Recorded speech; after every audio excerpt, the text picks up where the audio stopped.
All right, guys, welcome to the Retail Traders Roundtable. Like I said before earlier, tonight is basically a discussion for all of us as retail traders. There's a few things I want to go over at the start to make sure everyone's comfortable with what we're trying to do here. First of all, as retail traders, we are all on the same team. Now, I use a particular scanner to help me find certain plays. Some of you guys are probably using the same scanner because that's where I put the link to join us here. I also put it on Twitter, so there's people potentially here that are not part of that scanner. I don't care if you're on the same scanner and trade in the same group as me or not. The bottom line is we're all on the same team as retail traders. So if you use a competing software, that's fine. I'm not going to yell at you for that. That's what you're comfortable with. That's what you use.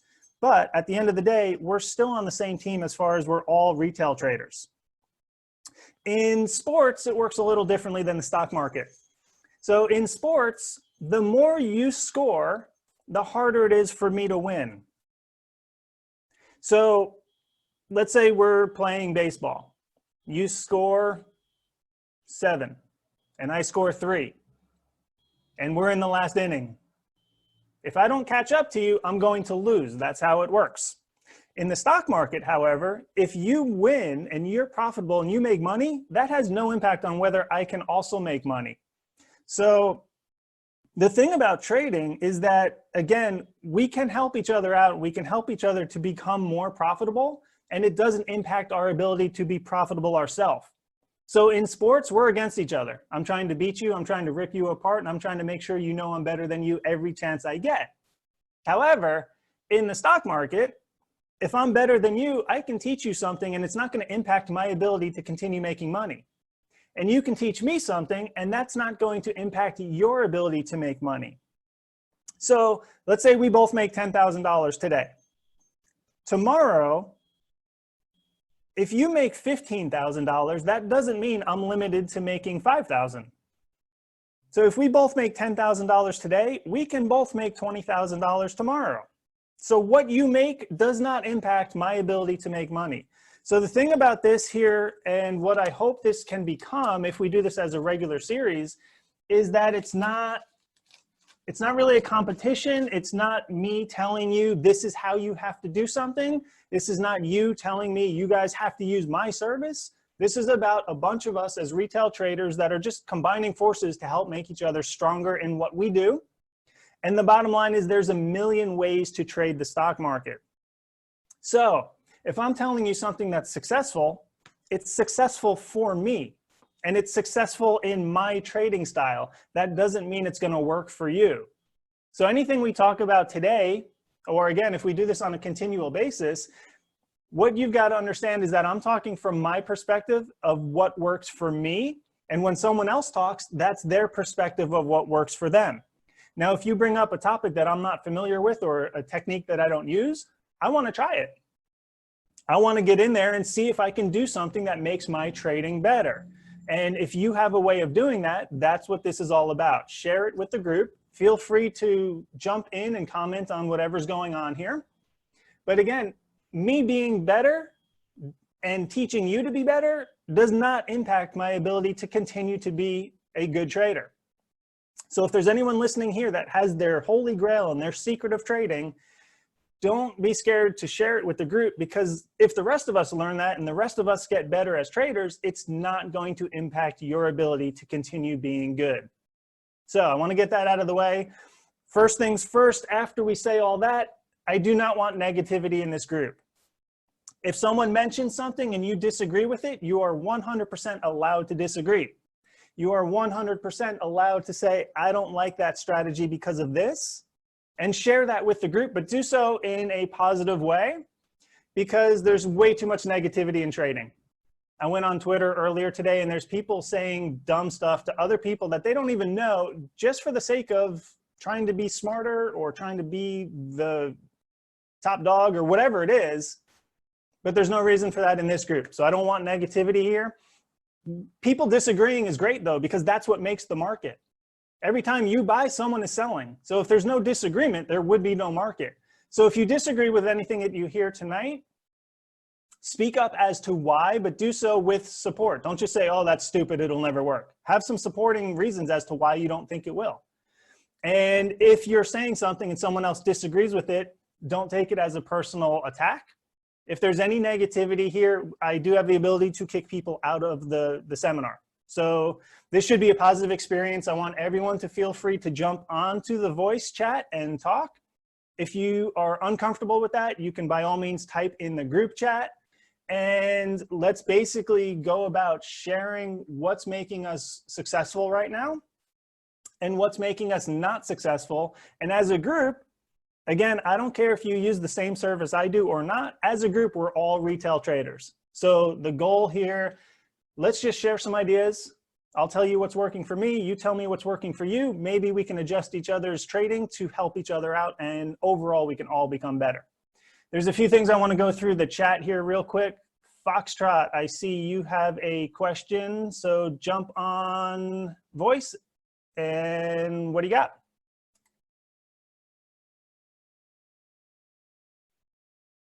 No, you don't have a question. Okay, no worries.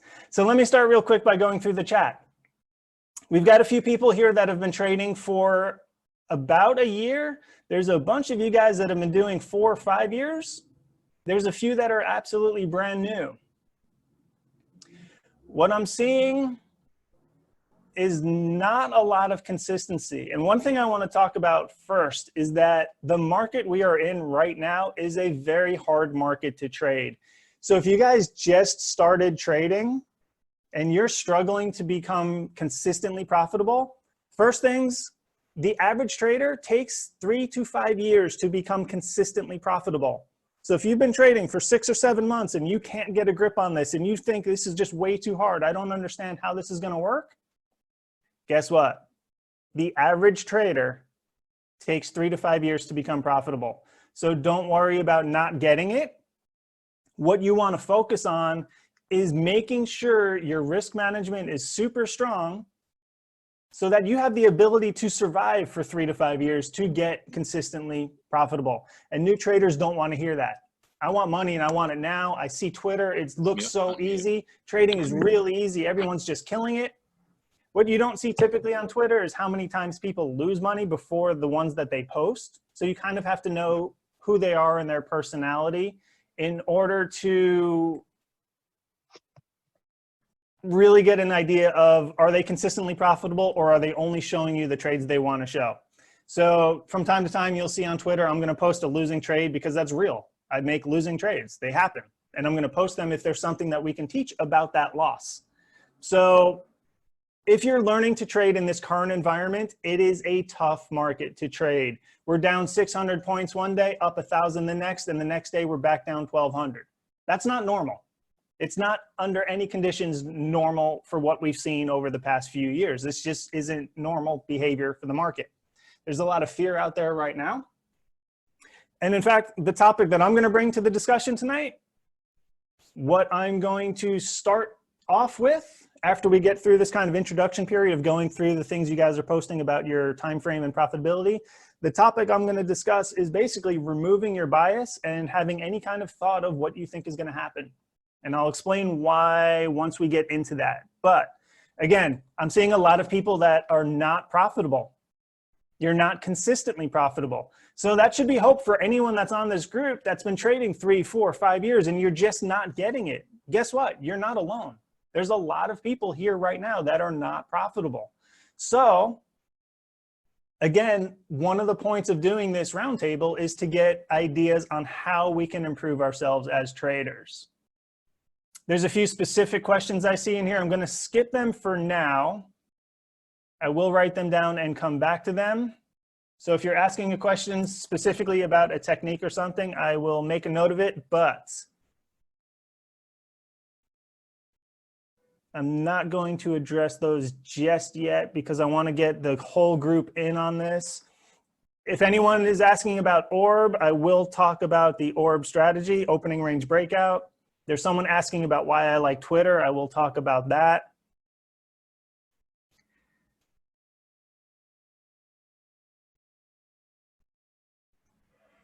There's a comment about paper trading. A lot of new traders choose not to paper trade and get ahead first. I think that's a big problem. That it can be.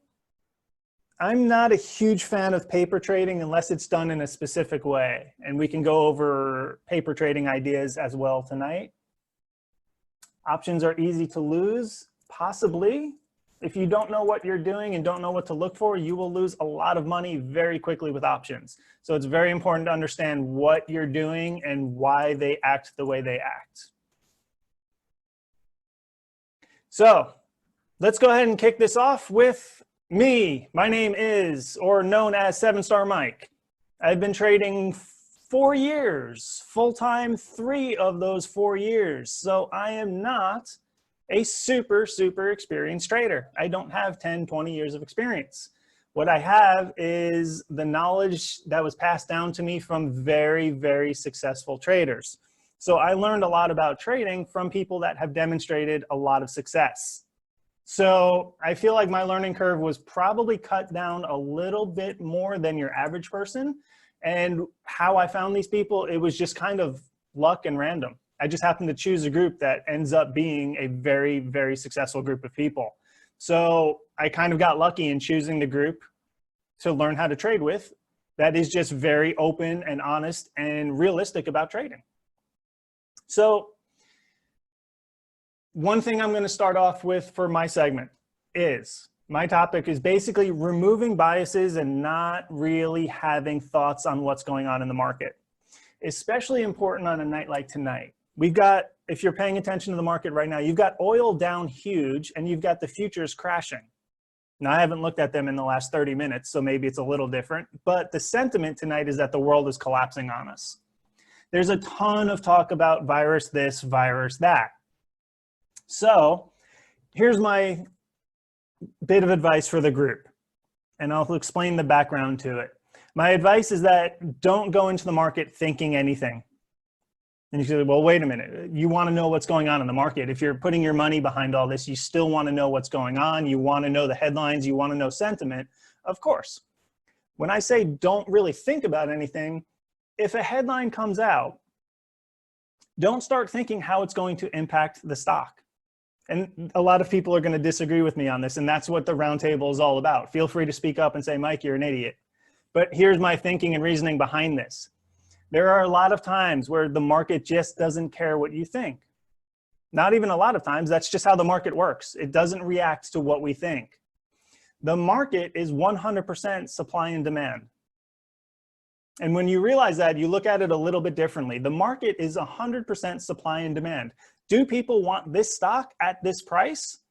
And at what price do they think it's too much and they're not going to continue buying it, but they're going to get rid of it? At what point do they think it's too overvalued? At what point do they think it's valued enough to buy it? So the market is supply and demand. So when a headline comes out and you start reading into it, like Tesla, we've had Tesla accident headlines and Tesla goes up in price. So your first thought would be, oh my God, autopilot crash, Tesla's going to go down. And if you go into the market thinking that, and then Tesla goes up, you're going to miss a trade. Not only that, if Tesla's going up on bad news, you have this negative bias to it. You're waiting for it to drop. So if you try to enter a trade on a drop, if that's not a reversal, you're going to get stuck in that trade because it's going to pull back at some point. And then if it continues to go up in price, you're in the wrong direction. And the reason for that is because you're waiting for it to drop, because in your mind, you're saying there was an autopilot crash, this is going to drop. So you're biased and you're telling yourself, this is a bearish day for this stock. If it's not, again, you're either going to miss a trade or you're going to get stuck in a bad trade because you're seeing what you want to see. But if autopilot causes a Tesla car to crash and you're convinced Tesla is going to go down, the chart doesn't lie. So if people are actually buying that particular stock at that time, what you thought just doesn't mean anything. What matters is that people, for whatever reason, are actually buying that stock. So that's going to drive the price up.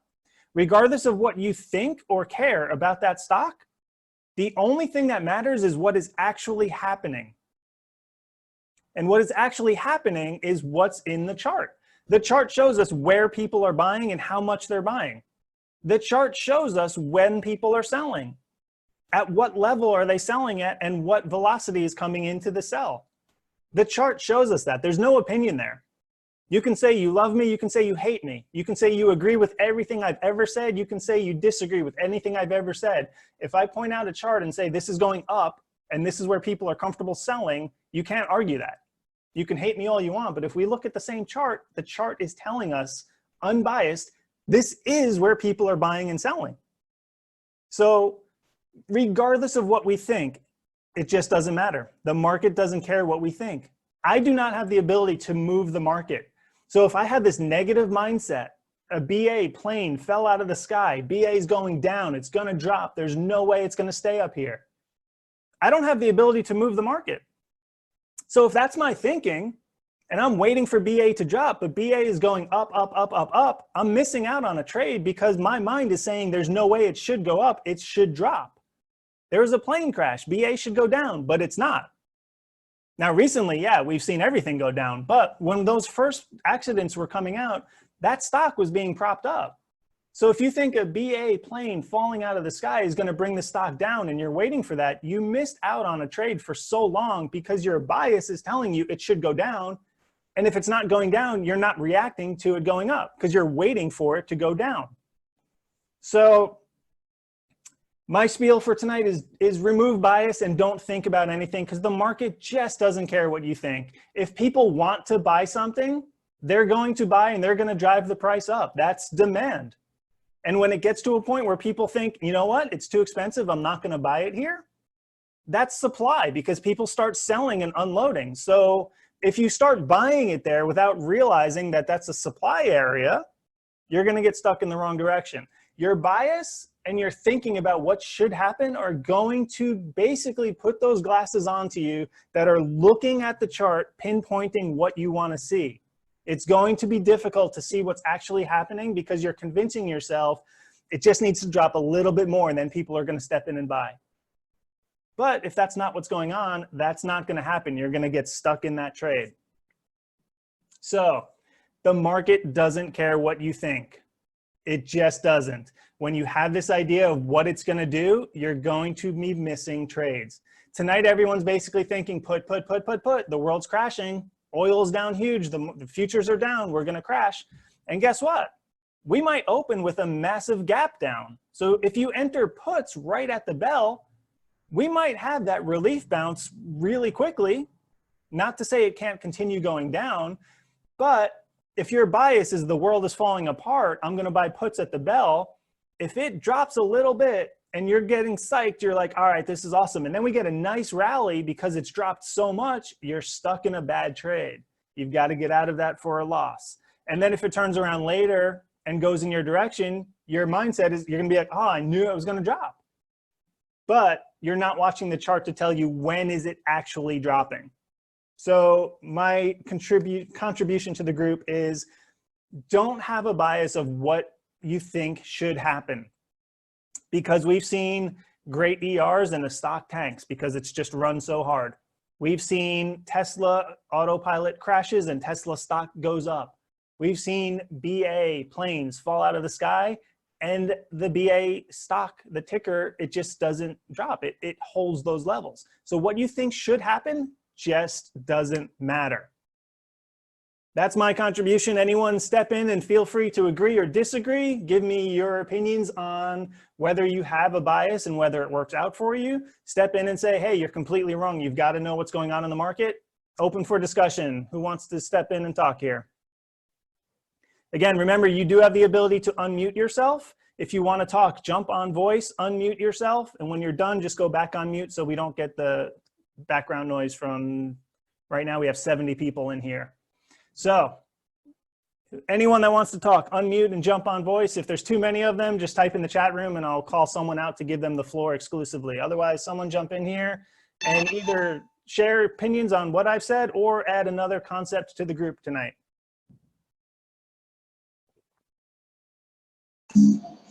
Hey, Mike, this is CJ3W. How are you?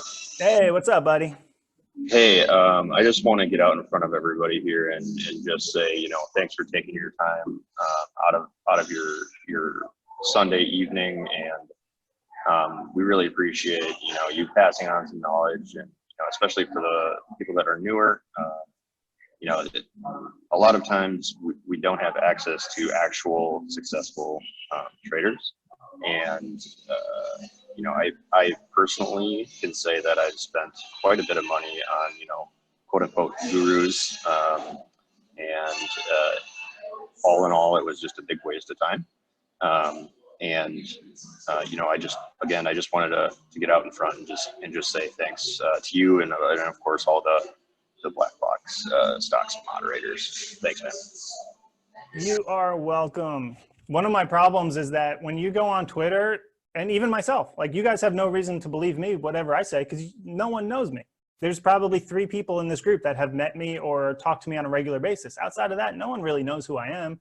I can post anything on Twitter. You have no idea what it's all about. So you only get to know me based on my history of repeated posts. And that's one way you kind of get to know me if you don't live near me or you don't know me in my personal life. So there's a lot of people you can follow on Twitter that you don't necessarily know what their background is. And again, myself included, I'm not saying I'm one of the best traders out there just because I post a winning trade on Twitter. So one of the things I like to do this is that over time, if you see the way I post and the way I talk in these after-hour sessions, you'll see that I'm kind of the real deal in that, 1, I admit I don't trade $1 million account.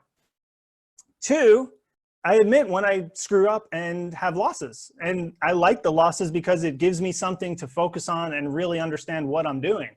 So you'll hear me talk about losses. You'll hear me talk about not having the $1 million account that some of these other people trade. And that's just real. So again, the only way you really understand who I am and whether or not you want to trust me is just by seeing repeatedly what I'm posting, whether you agree with it or not. There's a lot of people on social media that you just don't know if you should trust them. So that's one of the reasons I want to do stuff like this, is because, again, you don't know if you should necessarily trust me either. But when you see my history of the way I post and the things I talk about, you'll understand whether or not you like me or you disagree with me. And if you completely disagree, then don't listen to me. That's just common sense, and I'm okay with that. But if you like the way I talk about stuff and the way I explain things, then you kind of get this trust built in where, okay, this guy has some experience. He's showing that he loses trades, so I'm not out there trying to show that I'm the best trader in the world. So you kind of build up that, okay, you can trust this particular person. And for people that are new and don't necessarily know me, again, I can't convince you that I am someone you should listen to. What I can convince you of is just look through Twitter, Instagram, YouTube, look at what I am as far as what I put out there and see if you agree or disagree. See if you like my style. If not, don't follow me. I'm okay with that. If you do, that's just one of those things you learn to trust me because of the information I put out there and the way I put it out. So first of all, you are welcome. I love being able to share. And the reason I love that is because I am where I am, because a lot of people have done for me what I'm doing for other people as well. And when I turn around and try and teach stuff to people, it's not because I'm a badass trader. It's because I have experience and I've learned things by doing things the wrong way and doing things the right way. But I've also had people above me, someone who's been trading 20 years, 15 years, teach me how to do things the right way. And that's helped me become a better trader. So that's why I like turning around to take someone that's only been trading 6 months or a year and giving them lessons that I've learned, because someone did that for me and it made me better. So I want to do that for people that haven't traded as much as me to make them better. And if you're brand new, maybe 6 months from now, maybe 3 months from now, you teach us something. So you're welcome for doing this. I love being able to share. And the main reason is because someone else that took time out of their day to share with me is what helped make me a better trader. So if I can turn around and do that for some other people, it's fun for me. And again, we're all retail traders. It's us against these companies that have billion-dollar machines at their disposal. So we need to band together and we need to help make each other better traders. And I am happy to do my part in teaching someone who's been trading for 6 months, a year, 2 years, the same way someone who's been trading 20 years, 15 years turns around and looks at me, who's only been trading for 4 years, and they teach me something. Hi, Mike. Can you hear me? I can. What's up? Thank you so very much for taking the time to do this. I wanted to kind of ask you about your psychological methods to remove bias from trading, because it's so hard. It's our natural instinct to have bias, to make predictions, and to see the patterns that we want to see. So how can you remove that daily and see what the chart is actually giving you versus what you want it to give you? Two main reasons that help me get rid of a bias. One, I am a complete idiot. Shocking to hear someone say that, right? Here's the deal. I am not an economics major. I am not a finance major. I'm not the smartest person in the room. So why is it easy for me not to have an opinion of what's going on? Because just like everyone else out in the world, I can't see the future. I have no idea what's going to go on. Even just, it was either last week or 2 weeks ago, I put out one of my 60-second trade ideas on YouTube. Perfect setup for a short. The markets were collapsing. What did it do the next day? It went that $10 move I predicted. It went $10 in the other direction I thought it would go in. So the bottom line is I can't see the future. So if I start thinking what's going to happen in the future, that's just dumb because I can't see the future. I don't know. What I know is that the chart is telling me people are buying here or they're not buying here. So the first thing is that I realized I'm not smarter than the guys at JP Morgan. I'm not smarter than the guys at Goldman Sachs. I'm just not. I'm not smarter than they are. So if they can't figure out, who the hell am I to think I can figure it out? That's the first thing. So I am not smarter than these geniuses that have been doing this for 40 years and have billions of dollars at their disposal. The other thing is I journal my trades. So I will write down why I thought I got it, or not why I thought, but why I did get into a trade. I'll write down my thoughts and opinions while I was in the trade. And afterwards, I'll go back and see, did I exit based on emotion or did I exit based on the chart? And I realized a long time ago, every time I think I know what's going on, the market told me, nope, sit down. You're a jackass. You don't know anything. So I would look at my journal and I'd say, okay, this was supposed to happen, but it didn't. Why? Well, because nothing was supposed to happen. What was supposed to happen was whatever played out in the chart. So when I've seen multiple times that I think I know what's going on, and I think I can figure this out, and the bottom line is that the results showed me that I couldn't figure it out, I just learned that I should stop trying to figure it out. And the other thing, again, I'm just not smarter than these people that have billions of dollars at their disposal to figure it out, and they can't do it themselves. Now, people at Goldman Sachs and JP Morgan, yeah, they're a million times better traders than me, sure. But they can't time the top and the bottom of anything. With their billions of dollars and the smartest people that they can hire, they can't time this stuff. So it's not my job to go in there and think about what should happen. It's my job to go in there and just observe what is actually happening. And if you're struggling with that, I would honestly suggest just journal all of your trades, every single one of them. And when you go back and realize, wait a minute, this should have gone down, but I lost money. This should have gone up. How did this not work out? When it gets enough negativity in your journal and you start getting pissed at it, that's when your behavior will change. That's when I started changing some things I was doing wrong, because I would look at my journal at the end of the month, and out of 20 trading days in the month, 16 of them, I had the same thing written on them. I was getting pissed. It's like, why do I keep doing the same thing if every time I do that, 9 out of 10 times I lose money? And then the next month would come, I'd do it the first week or so, I would do the same mistake, and then I was just getting pissed. I said, okay, dude, listen, if you want to survive, you've got to stop doing that. So what I would suggest is journal your trades, and if you entered a trade based on, I think this is what should happen, and then at the end of the day, your notes say, whoops, that's not what happened. Eventually you're gonna see, I should just stop trying to think about what should happen because it's just not working out. And again, just keep in mind, you're probably not smarter than Goldman.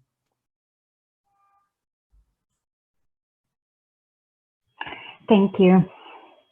You're welcome. And I don't mean you're not a smart person. I don't know anything about you. But again, keep in mind, these guys, it's their job to know everything about the market, and they can't time the tops and the bottoms. So if you look at Facebook or Tesla, look at a 1-year price target. Especially for Tesla, just because of how crazy it is. Tesla has a 1-year price target. You can find an analyst that says it's going to be $3,000 in a year. You can find an analyst that says it's going to be $300 in a year. These are people that their job is to determine the value of this company. And one says 300, one says 3,000.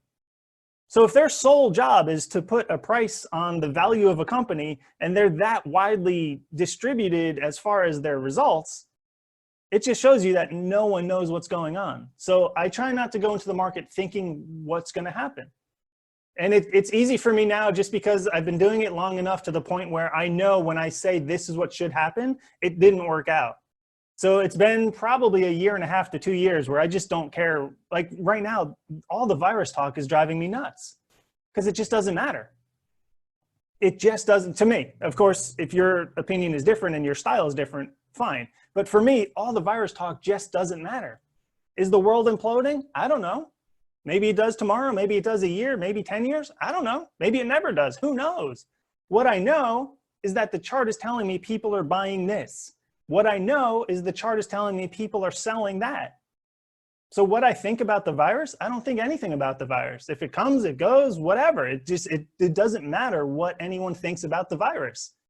What matters is the chart is showing you, for whatever reason, people are willing to buy this, and for whatever reason, people are not willing to buy that.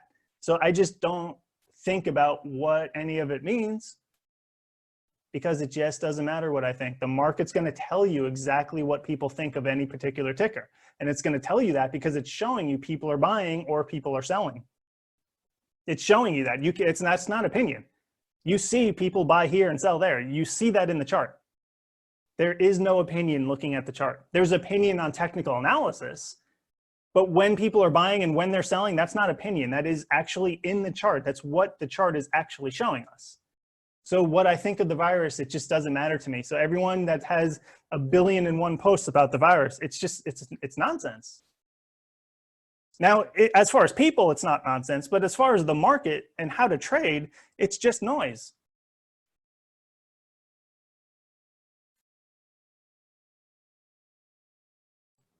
Nancy F., I see your hand is raised. What's up, Nancy? Hey, Mike, thanks so much for spending your time tonight to do some coaching with us. You're welcome. So my question is this. So you know how in the options chain, how you have, the underlying stock with the chart, and then you have each individual option chain or option with their chart. Do you ever watch both of them at the same time, or is it more important to just watch the underlying? The chart of the actual contract? Yeah, you know how you can pull up a chart of your contract. Yeah, that's what I meant. Sorry about that. Yeah, so when I'm trading, I don't care about the contract chart whatsoever. I'm not trading the contract. Okay, gotcha. So the reason for that is people are buying and selling a security based on supply and demand, right? So people want Apple at this price, they're going to buy it. The more people that want it versus the people that want to sell it, the price is going to go up. When more people want to sell it than want to buy it, the price is going to go down. So when you're in a contract for Apple and you're watching that specific contract chart, now it might be helpful to know what the high and the low of that contract is and what kind of the range is and what you might be looking for. But the price of that contract, it's also based on supply and demand. But since it's a derivative, what it's actually charting and tracking is the underlying. So when people want Apple and the price goes up, that contract is going to go up as well. Obviously, if you're fighting IV and decay and whatnot, there's other factors. But the price of that contract is dependent on what Apple is doing. So I'm watching what Apple is doing. I'm not basing support and resistance on that contract price because I don't care what the contract is doing. If my entry and exit for Apple is accurate, the contracts are going to make money. And again, yes, you have to find the right contract. You have to fight IV, you have to fight decay, all that. But assuming you know how to choose the contracts, as long as my entry and exit for Apple are correct, those contracts will make money. So I'm just not paying attention to the contract price because that's the contract isn't based on the contract. The contract price is based on the underlying. So what I'm basing my entry and exit on is that underlying price. I'm just using the contract as the tool to make money on it instead of the underlying. But since it's a derivative, I'm watching what that contract is actually tied to, which is the underlying. I will pull up the options chart after hours to show like the range of when I'm trying to show someone like, oh, if you bought right at support and sold right at resistance, here's what that contract would have done. So if you see me post a specific contract in either, Discord or Twitter or whatever, that's for like display purposes of what that contract could have done. But I actually never, during the day, I don't even look at contract charts ever. It's just not, I don't know. I'm not really getting any information off of that. It's 100% based on the underlying. So the only thing I'm concerned about is what the underlying is actually doing. Okay, thank you. Anyone else on voice here? Jump in. Does anyone trade based on the contract price, the actual contract chart? Because again, that's just the way I trade. It doesn't mean it's right. It doesn't mean it's right for you. It means it's right for me. This is the way I trade. I just don't look at contract charts. But if anyone else does, feel free to jump on in.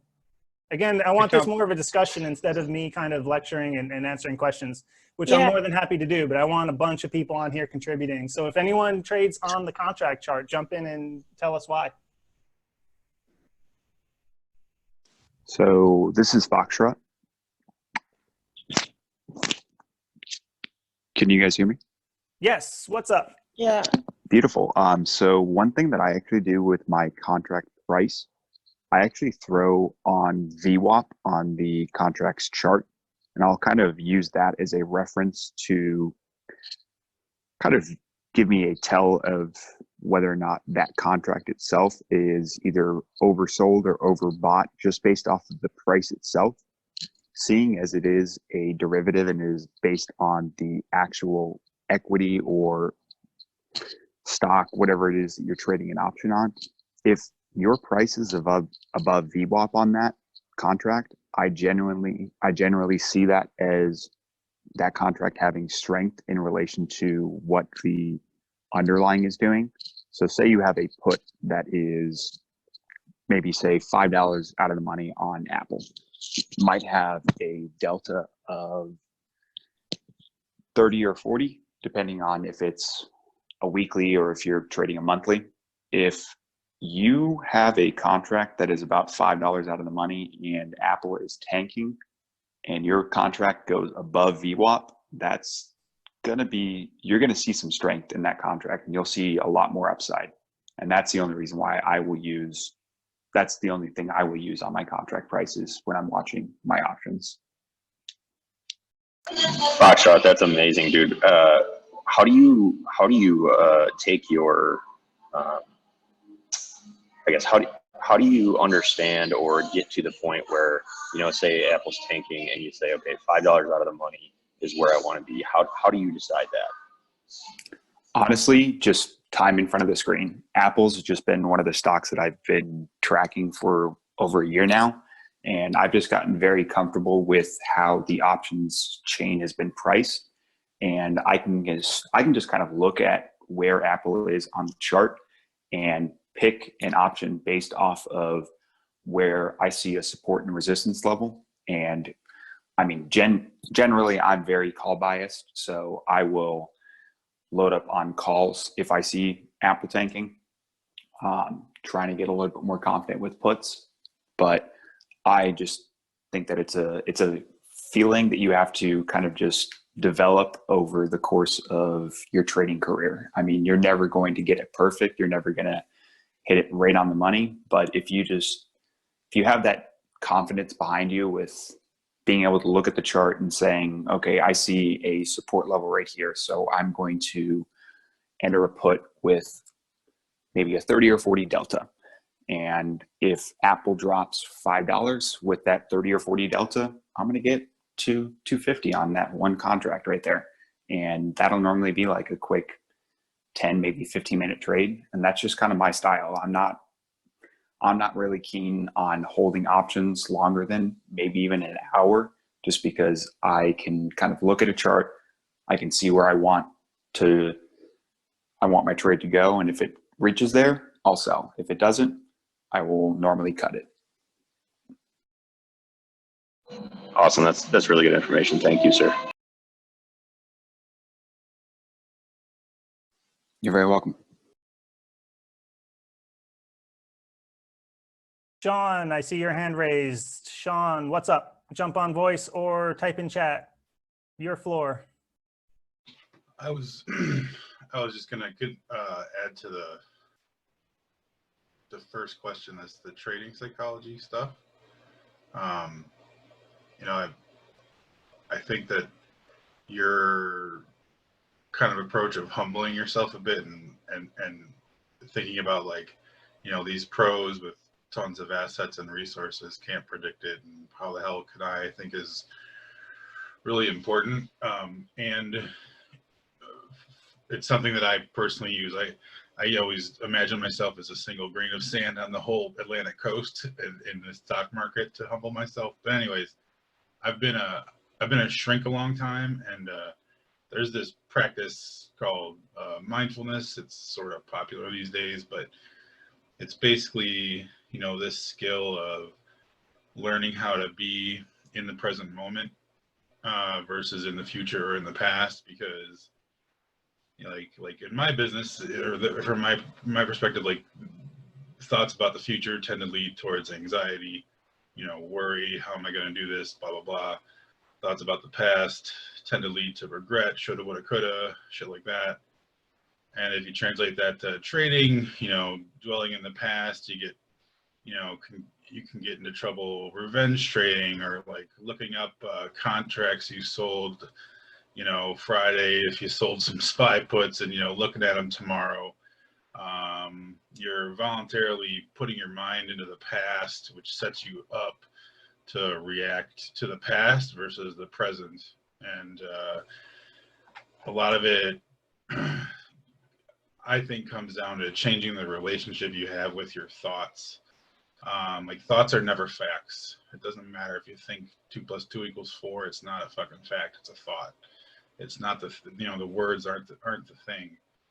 And so right now, for example, a lot of us are probably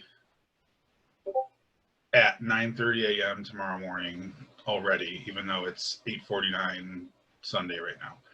Like, a lot of our thoughts are probably in the future. What's the put I've got? What's it going to be worth? Or, fuck, I should have bought this. And, you know, FOMO is building. And one of the dangers there is that any human, when we get more emotionality, whether it's distress or excitement, our thoughts become more believable. It's this thing that happens because of evolutionary psychology. It's just how it works. When we're amped or we're upset, our thoughts are facts. If I'm scared about COVID-19 and I see some scary video, it's going to be worse because I'm already believing my thoughts, aka in trading, my bias, yada yada. So when it comes to that person and all of us asking, like, how to remove bias and stuff, you know, I think a lot of times experienced traders rely on experience, and those of us that don't, I think that practicing mindfulness, and if you Google it or whatever, I've written some stuff too that's I've posted, but if you Google it, it's just a good behavioral skill to learn to change that relationship with what's going on inside your head, so that that bias doesn't dictate your behavior, so that those thoughts don't dictate your behavior. You know, FOMO is thinking about the future. Revenge trading is thinking in the past. It's about getting in the present and practicing that skill of diffusing from my thought. You know, I have this huge bias, you know, shit's gonna hit the fan, COVID-19. Who knows? The market could bounce tomorrow. It could stay in range tomorrow. We have no idea. And staying more present and waiting versus and just like you said earlier, you know, no crystal ball, instead of getting in the future and predicting, I think is a great skill. And sorry, I'll stop in a sec, but and mindfulness practice also, it's not just like psychobabble, hocus pocus bullshit. It actually the practice, we have proof, it makes a certain part of your brain thicker and denser called the anterior cingulate. And that part of your brain helps the hemispheres of each half of your brain communicate more effectively. And when that happens, you become more emotionally regulated faster. So when that part of your brain is thicker and denser, when you get distressed or get excited, you can calm yourself back down faster by exercising the mindfulness muscle, so to speak, practicing mindfulness. and making that part of your brain thicker and denser. It's just something really worth looking into for trading. It's a real gift, and in your personal life, it's a nice gift to be in the present moment more. It's the zone that Mark Douglas talks about, but it's an intentional way to get into the zone. Okay. Sean, could you expand a little bit more on that? Because my challenge is when I am in the midst of the storm with trading, I am getting excited emotionally and I will hold on longer than I should. Yes. Or I go to hopeism where I hope that the trade will turn around in my favor. And I'm recognizing that after the fact, but in the midst of it, how do you monitor yourself in the midst? How do you pull yourself out of that mindset while you're losing, while you're, holding on too long? So I do. What type of self-awareness tools do you use so that you know when the emotions are high and stress level high during real-time trading? I have I have 3 things that I use during the day to help with that.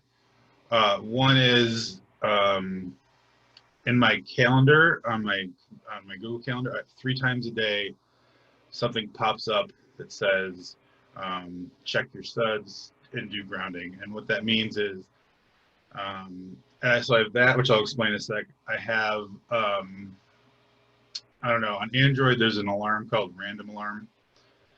I have it set to randomly go off 6 times a day between 9:30 and 4 p.m.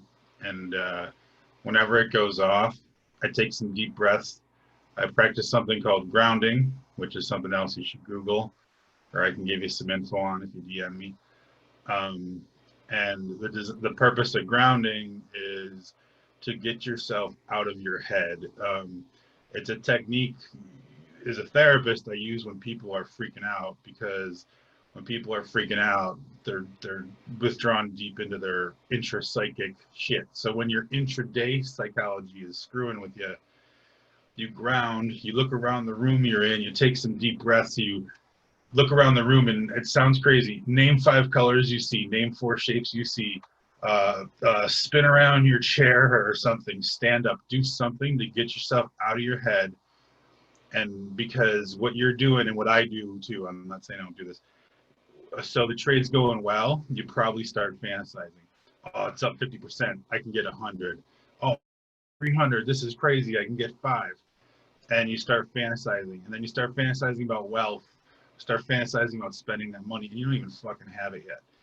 And then there's the old, okay, it's going against me, and that, so that's future thinking, right? That's so being mindful, getting back into the present of like, hey, I have $500 more than I had 20 minutes ago. That's pretty awesome. You're like, oh, I can get more. This is going to be so great. Or instead of being in the moment and being like, oh, I've got, $500 I didn't have, I should just take this. It's, well, it could probably get higher, or, then it's going against you, and you said hopium, that's still future thinking. That's like, all right, this will turn around. And I think that if you so for me, it's like alarms, literally. Like I have things dinging during the day that remind me to take a deep breath and practice mindfulness, that remind me to do grounding and get myself out of my head. And that way I sort of come back to the moment. I come back to reality of like, oh yeah, I'm just a grain of sand on the Atlantic coast of the stock market. I should probably take this cash because it's amazing that I'm winning, considering all the brilliant people and resources out there going against me, because it is trader versus trader. That's how the trade, I mean, it's just one, that's how it works. So that helps me intraday. Grounding, mindfulness, the random alarm thing, I love it. I just, it'll just, so, and you want it to be random. Intermittent reinforcement's the strongest form of reinforcement. So if it's always set for one, on the hour to remind you, you'll start to ignore it, because there's this thing called habituation that we do. It's if you ever have been around, I'm sorry for the stereotype, been around an old lady who wears a ton of perfume, and it's just like gagging and she's fine. That's habituation. She's been wearing that shit for 50 years. Her olfactory nerve is habituated to it, so she doesn't even notice it. If you set the same alarms up every day to check yourself, or you set the same thing up every day to check yourself, you'll ignore it. You'll habituate to it. So it's got to be random. That's super important. The random reminders. Yeah, that's what I would say. Does that make sense, or does that sound like, is that all psychobabble? I don't know. Oh, it makes wonderful sense, because for me, the hardest part of trading is trading what I see, not on hopeism and taking my money out if I'm winning, or getting out of a losing trade while I'm losing, and not trading what I want, what I hope, but trading what is. If that makes any sense. That makes perfect sense. That's the fantasy, right? And that's often the future. And that, for me personally, I have destroyed so I'm a psychotherapist, 17 years, a trader under 2. I have destroyed 5 $500 accounts trading. I have successfully sustained a nice one now, but it's shit. I totally lost my train of thought. But the point is, yeah, it's about the consistency, and it's about humbling, and it's about staying present. I myself, I think for me personally, I was trading. You got to really look at yourself too, and this is where individual psychology comes in. I started trading. I had a period where I had some health problems, right? And I got these huge medical bills. And there was a part of me that was trading scared all the time, because I was like, shit, I have to pay off a bunch of cash on these medical bills, or else I'm effed. So I was trading like garbage. I had, sorry for TMI, but whatever, I'm a therapist, I'm open. The person who is closest to me on earth the last 25 years died this summer, surprised, like unexpectedly. And I destroyed an account. Like, what the fuck was I doing trading? If you've got shit going on in your life, you're gonna play it out in the market and in your trades. If you're a self-destructive person in real life, if you have self-destructive habits, you're gonna play them out in the stock market. That's just human nature. It doesn't matter if it's the market or your job or your relationships, your romantic or friendships. If you are self-destructive, they're gonna play out in all contexts. So I'm not saying you're self-destructive. I'm just saying, when we're hoping and we're dreamers or we're fantasizers, like, you got to check that, because you're going to fantasize your way into bankruptcy. And if that goes back to, again, I think what you're trying to do is tell the market what you want to do. Yes. And have it fit into your ideology of this stock should do this option should do this. So I want the market to conform to my thoughts, and it just doesn't work like that. The bottom line is that it's you as one person, regardless of how much money you have, you don't move the market. Right. The millions of people that put money into the market are moving the market. So what you think, again, it's kind of going to that thought of you're trying to conform the market to what you want it to do, and you're looking for it, and you're looking for it's called confirmation bias. You have this idea in your head, and you're looking for the market to give you the idea to confirm that what you're thinking is right, but it just doesn't work like that. You have to do what the market's doing to make money. The market's not going to do what you're doing or what thought is in your head. So it sounds to me like you're just stuck in that, this is my idea, the market has to conform to my idea type of mentality. And in the long run, it's just not going to be consistent, because the market doesn't rely on one person to determine its moves. Right. It's hard to get over, because we think we're smart. We're putting our money into the market. Why are we putting money in? Because we think something's going to happen. So I have this idea of what should happen. I'm going to put my money behind that idea. And then when it doesn't happen, we're like, well, wait a minute. Does that mean I'm dumb? Like, can I just not figure this out? Like, what's going on? So it's one of those things where you just have to follow what the market is doing, because the market is hundreds of thousands of traders telling us what's going on. We're not going to be able to change 100,000 people's minds. Right. Right. It's not just that the intelligence that I'm smart. It's also when you see the dollar amount get bigger, then you have the greed, and checking that greed is very important to make sure it's reasonable and you take your profit. Or when you see the dollar amount get smaller and you losing money, you start getting hope. It has nothing to do with me thinking I'm smart. It's more the emotional reactions that I have to gain and loss. And I need to kind of detach myself from those emotional reactions in order to be successful, because as long as I'm emotionally involved, my brain stops working. So there's a simple scale, which I'm actually, I guess I'm sort of letting the cat out of the bag. Tomorrow morning, I am gonna start doing something at 9 a.m. for the group. I've been talking to Mel Stone and Teresa for a while, but there's a simple scale called a SUDS scale. It stands for subjective units of distress. But you could think of it as just emotionality.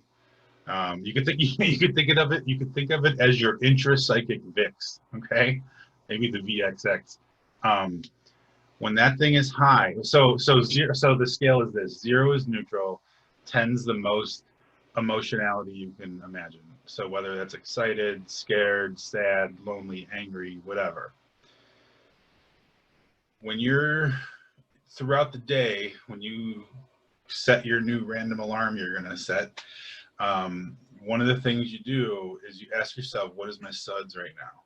If your SUDS is a 7 or more, you're gonna make bad trading decisions, period, point blank. It doesn't matter. Like, you're going to be more fused to your thoughts when your SUDS is high. When emotionality is high, thoughts become believable, and that's just human nature. That's survival, right? If I'm getting chased by a lion, I goddamn well better believe my thoughts, because I got to get the hell out of this situation. You know, if there's actual reason to be alarmed, I gotta believe my thought. I gotta be fused with that shit. But in the market, there's no living or dying. There's just broke and not broke. So check that SUDS, and if the SUDS is high, 7 or more, do something to get it down. Do grounding. Google grounding. I'll post some grounding techniques in the resources room. You know, do grounding. Do some simple relaxation, like this will sound crazy, making spit in your mouth on purpose. I know it sounds insane, but when humans get distressed, we go into fight or flight, right?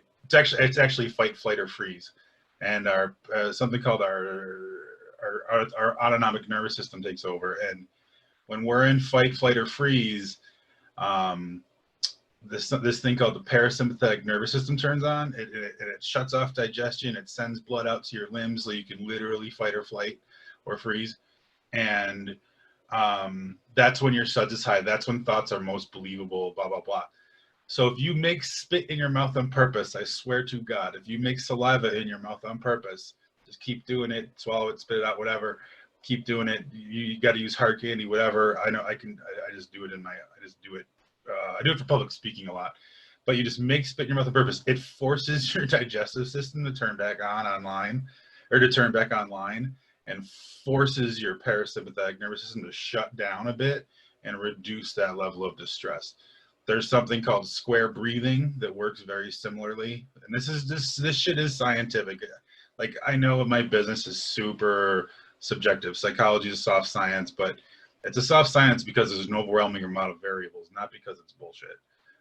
And what we do know are certain things. And I'm a pragmatist. I just go with the stuff we know works. Square breathing works. Just making saliva in your mouth on purpose works. Taking a deep breath in and exhaling out longer than the amount of time you inhaled for a couple minutes, that works. So you do those things to come back to the moment. You do those things to get your SUDS level down, and you're going to become more flexible psychologically. When your SUDS level's high, 7+, you are not psychologically flexible. You're psychologically locked, or we call it bias, right? You know, you got your bias, then you're going to look for confirmations of your bias. You're going to only look at the coronavirus news.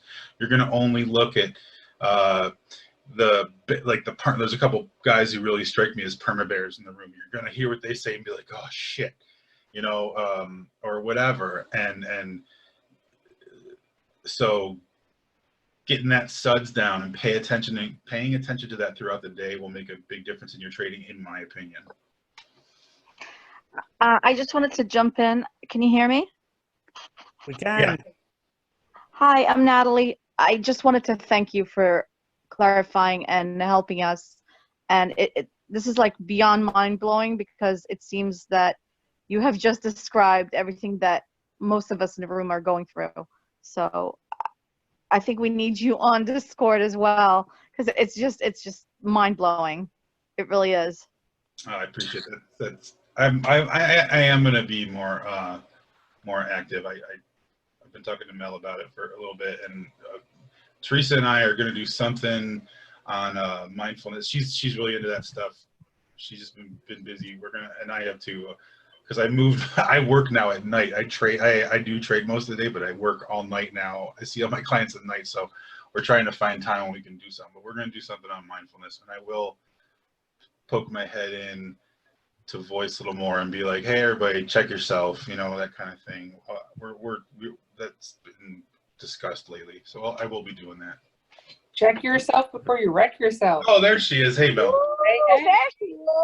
Welcome to the group, Mel. I gotta drop some advice on you guys. I still have to make dinner, so I'm listening. But you're right, Sean. We need that. That's such a huge part of what we all go through day to day. So I love having your insight, and so happy that you're willing to share your expertise. I mean, 17 years experience, and you know your shit. So It's Mel fucking Stone. Thank you for sharing. No problem. I'm a big fucking nerd, so I love talking about this stuff. Hey, moving on though, Hustle had a question a while back. I want to make sure he gets a chance to talk. So Hustle, if you're still with us, what was on your mind?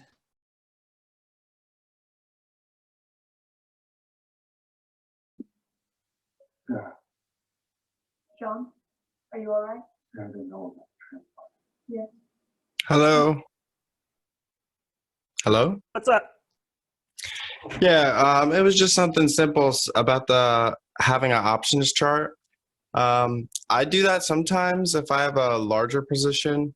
I know, it tracks the underlying, but I do that sometimes just so I can see what people are getting filled at, so the time and sales, and also to see how much volume's coming in, because sometimes it's not too liquid of a contract, but then if I see someone come in and buy like 500 contracts, then that might give me a little bit more confidence to stick in it.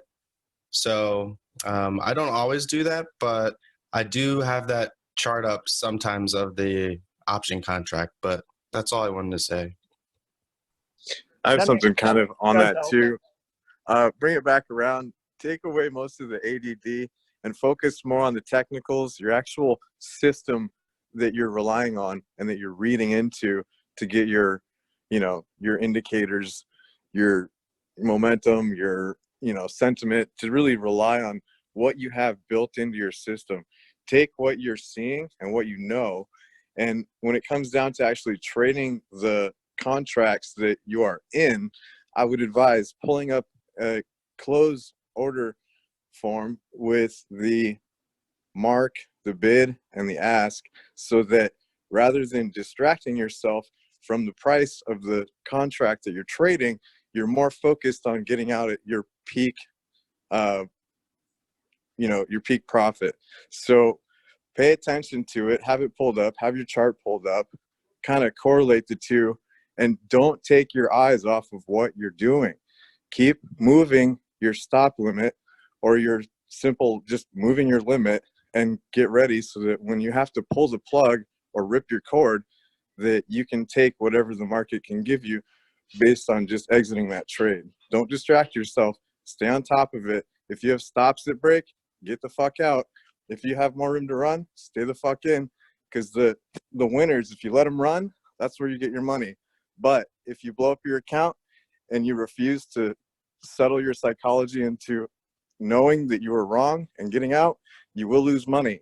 Keep your money, keep your gains, control your stops, work your limits, but stay focused on that. Now, you don't necessarily have to have a chart of the option. You can if you want. Keep the stock chart up and then maintain your limit for your close order. And then when you get out of the trade, you're out of the trade. You can only focus on your entry, try to get a good entry, keep an eye on the price as you're trading the stock or as you're watching it move. Wait for like 3 confirmation points. It'll give you an idea for trend, or if there's a reversal, or if there's any pattern situations that you need to be aware of. And then try to gain as much of the leg of the move as you can, but keep your eyes on that limit so that when you need to exit the trade, you can get the fuck out. Can I ask you a question? Okay. When you put that limit order in, do you constantly change it as the price goes up, so you can get out right away? Yeah, move it with it while it's moving. Keep it on the dot. You keep changing your price of your order, so you can be exited out or take profits. Yeah, keep moving it. Keep moving it. As it's moving, keep moving it. So then when you do need to get out, you're already on the peak price. You're at whatever it's trading at for the mark, or if you like getting out on the bid, like getting out on the ask, whatever it is. If you're actually observing it and you're in the trade, you can get out on the ask as soon as it hits a peak before it hits a reversal, because it'll stall. You'll see the numbers stall. It won't continue to gain and it won't rapidly decline, but you can get out. So you have your order form open and then you just click on it the minute you see it stalling, and then you're out right away on the ask. You want to I've lost so much money trying to put in an order, because by the time I put my order in, the price is already gone. Monitor your close order. Monitor your close order in a chart. That's all you need. Just keep your contract up so you can sell it like at the click of a button, and keep your chart up so that when you get sketched out or you feel confident, you have that peace of mind that you know what you're doing, and you have a little bit more confidence than if you're like staring at the wall or looking for shapes or trying to pick out colors. You know what I mean? Yeah. Try selling in the strength. Thank you. Yeah, try selling in the strength also. Yeah, there's 2 concepts that were discussed right there. One is selling into strength. If you use market orders and you sell into strength, you're going to get a better fill.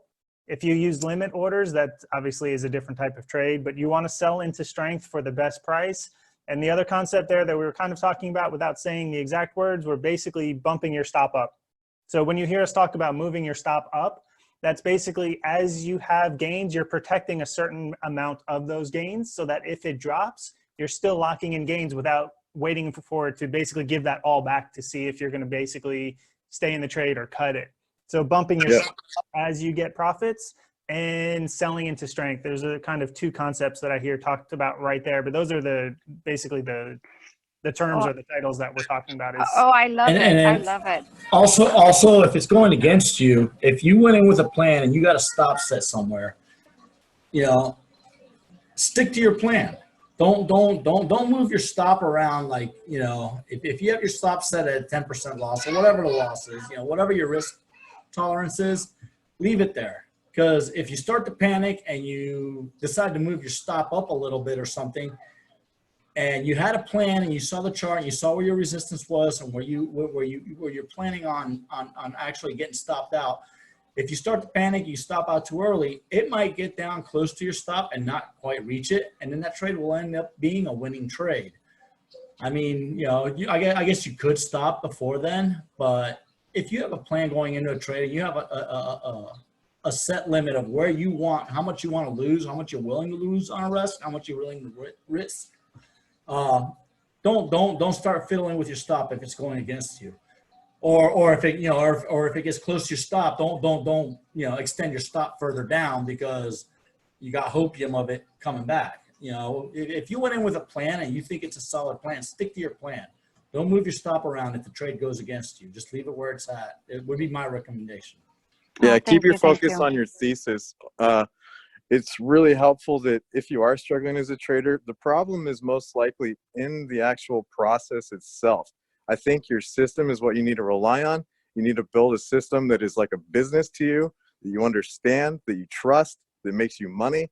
And then when it comes down to it, if the process is too complicated, or if there are too many steps, slow it down, simplify it, and all you need to work on is your entry and your exit. And then while you're in a trade, stay focused and don't distract yourself. That'll help you immensely. And if you think about that system that, was that Eric? Who is that?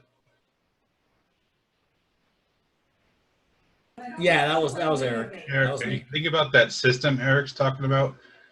If you translate that into, or well, he is talking psychology a bit, but if you translate that into straight up psychology and human behavior, this system is your sense of mastery. So think about whatever career or job you're in right now. When you first started it, you only had so much confidence and competence, right?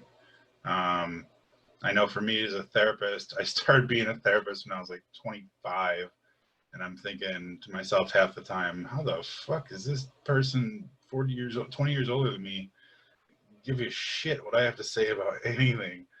I didn't have a sense of mastery then. I didn't have a sense of confidence and competence then. And so figuring out a system and relying on it is just like building your sense of mastery in your profession, your career, your job. And with time, it's going to get better. It's just a matter of patience and taking a look at what's effing with your sense of what's effing with you in your system. I know for me, I loved that Bender moved the confirmation thing out of chat. This is just personal for me. I found that stuff discouraging. When it's not like I'm mad at people for doing well, but I would just be like, oh my God, everyone's getting rich but me. And of course, it's like social media. No one's posting their losses. I made a point to post some losses Friday, by the way. But so that's something too. Like, build the system. It's like building mastery. It's like getting experience at a job or career. It's going to take time. There's no way around that part. Take the fucking time. And then, think about what is messing with it, what is screwing with you. And then that's the psychology you got to work on. Are you, is it too much hopium? Is it too much? Are you trading scared? Are you trading desperate? Are you thinking this is going to be your, save your ass financially? Whatever it is, you got to look at that. So anyways. Thank you. Thank you. Very, very important stuff. Sure. Foxtrot, your hand is raised. What's up, Fox?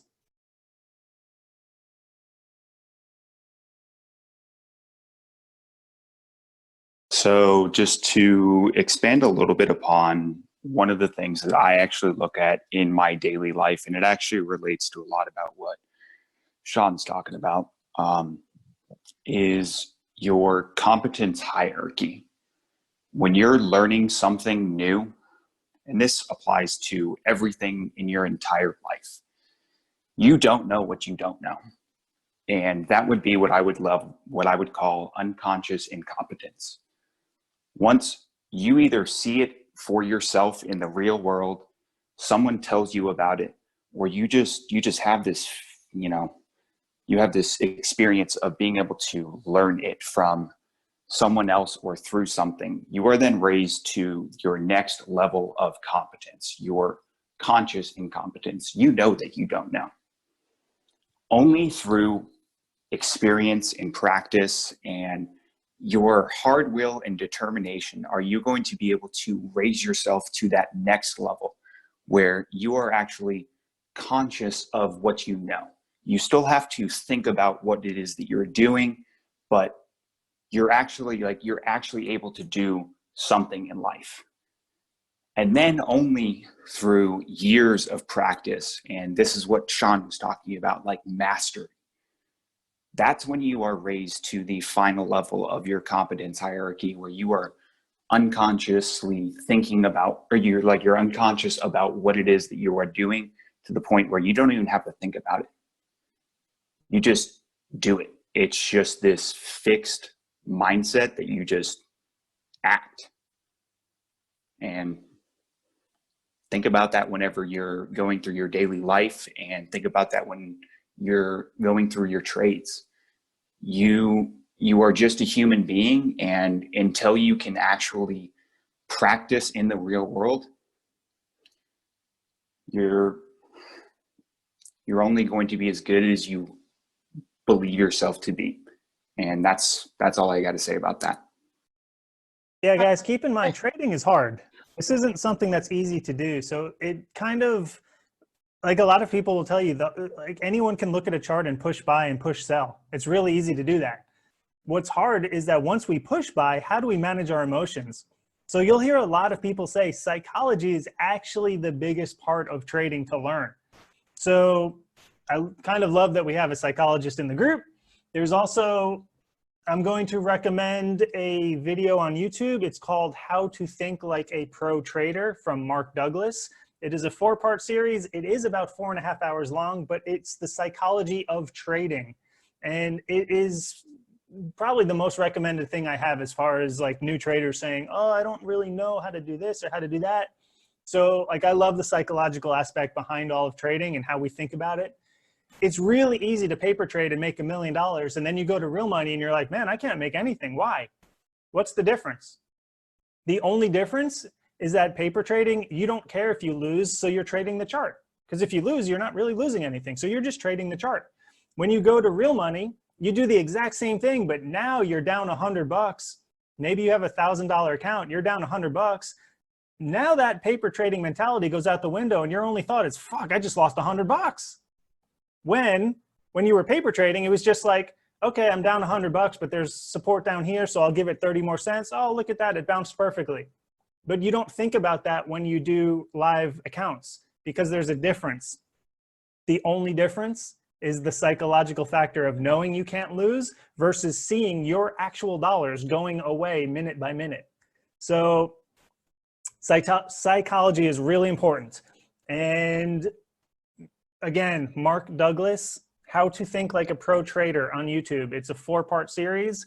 There are 4 different videos, but it's definitely one of the probably, again, most important videos that I've watched. I try to watch it at least once a year, probably twice a year at this point, because I've been recommending it to people so much. I've actually started watching it again. But the psychology behind why we do what we do once we hit buy and sell, it really has to be mastered. Anyone can teach you, this is support, this is resistance, you buy here, you sell here. It's really easy to get that concept. If you don't have that concept right now, that's fine. So when I'm saying it's easy, I'm saying it's easy if you put in the effort to learn it. So if you put in the effort to learn support and resistance and why this is support and why this is resistance, it's really easy to figure out how to trade. So why is it so hard when we actually get to real money? It's because of the psychological aspects behind it. It really screws with our mind when we see we're down $500 or we're up $1,000. If you make $200 a day at your regular job and now you're up $1,200 in 7 minutes of clicking a mouse button, that messes with your head. So psychology is really one of the main things you want to focus on as a new trader, because you want to get started on the right foot. And if you really learn to master your emotions about trading, it's really the only way that you're going to have a long sustained career. Sean Jacobs, your hand is up. What's up? What do you got for us?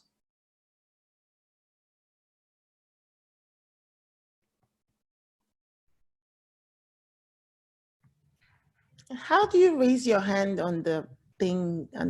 I can't figure out how to raise your hand. That is a very good question. I've never seen. There's a button somewhere because a few people are doing it. Yeah, I'm looking. I think. But now that you're here live with us, forget the hand. What's on your mind? Okay, sure. So, I mean, I think I wanted to sort of resonate with what I think Foxtrot was just talking about, right? Like, I think the comment earlier, I think by Ben, about like people posting their losses and posting their profits and how it affects us.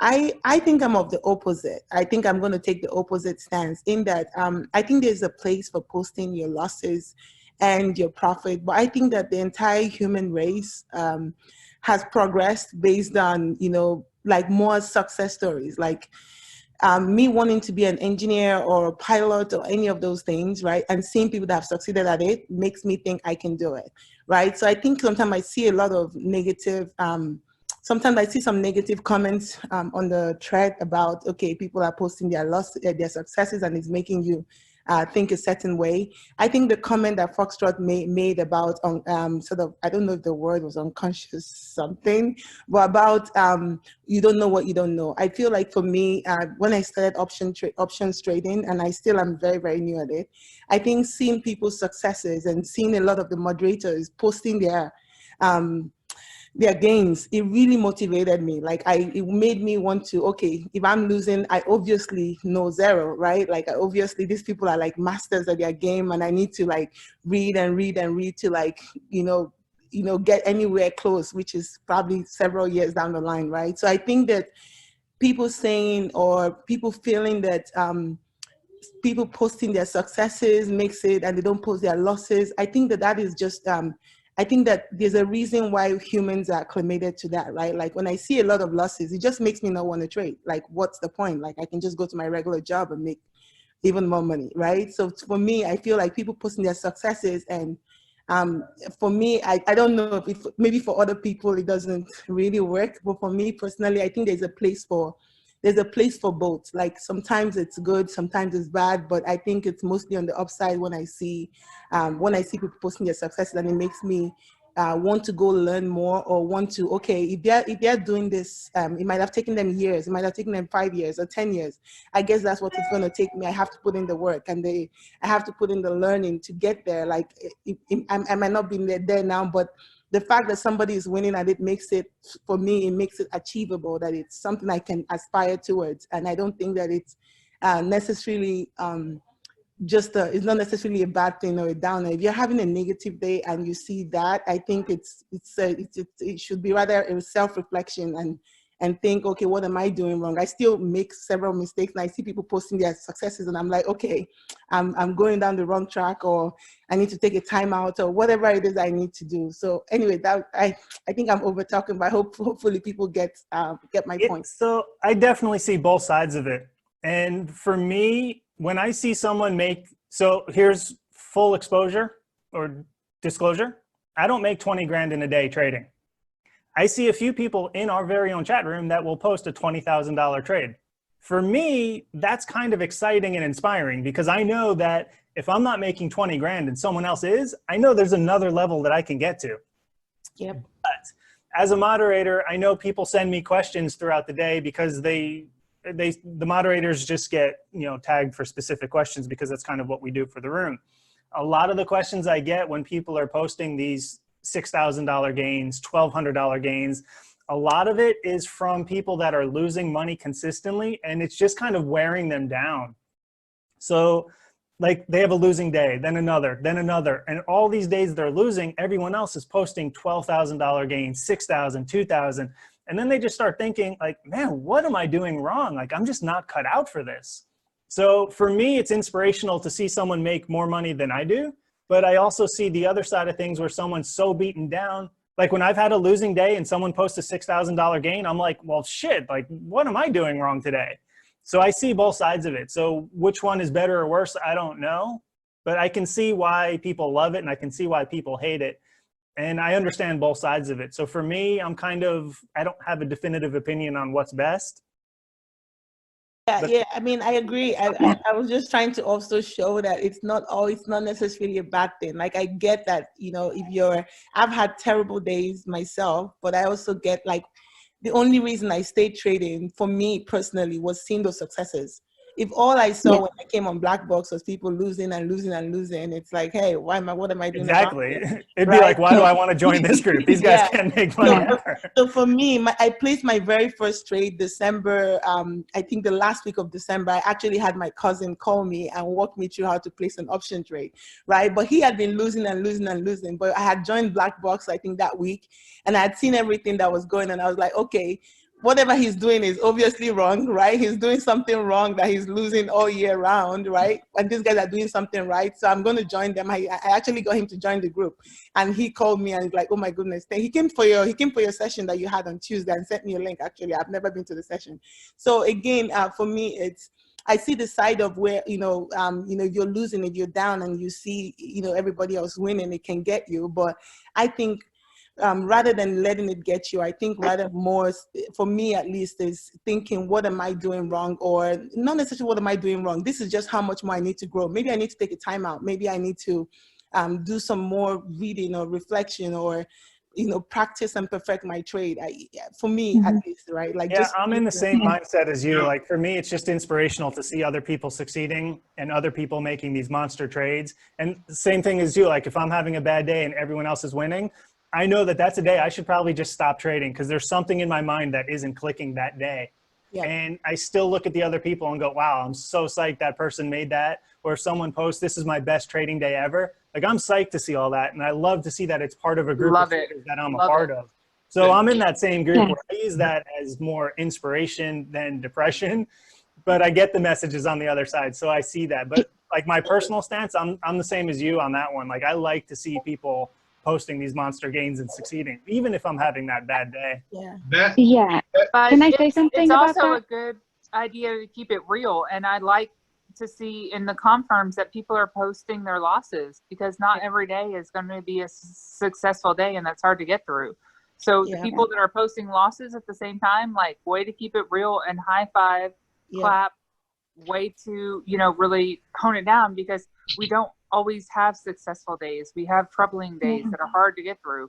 And if you're posting it in the confirms, we need to see that too. I mean, because you can't have a room just full of just nothing but winning trades. Yes. If you have a bad day, post it, because it's just keeping it real, so that everybody knows that we're not the only ones making mistakes and tripping up every once in a while.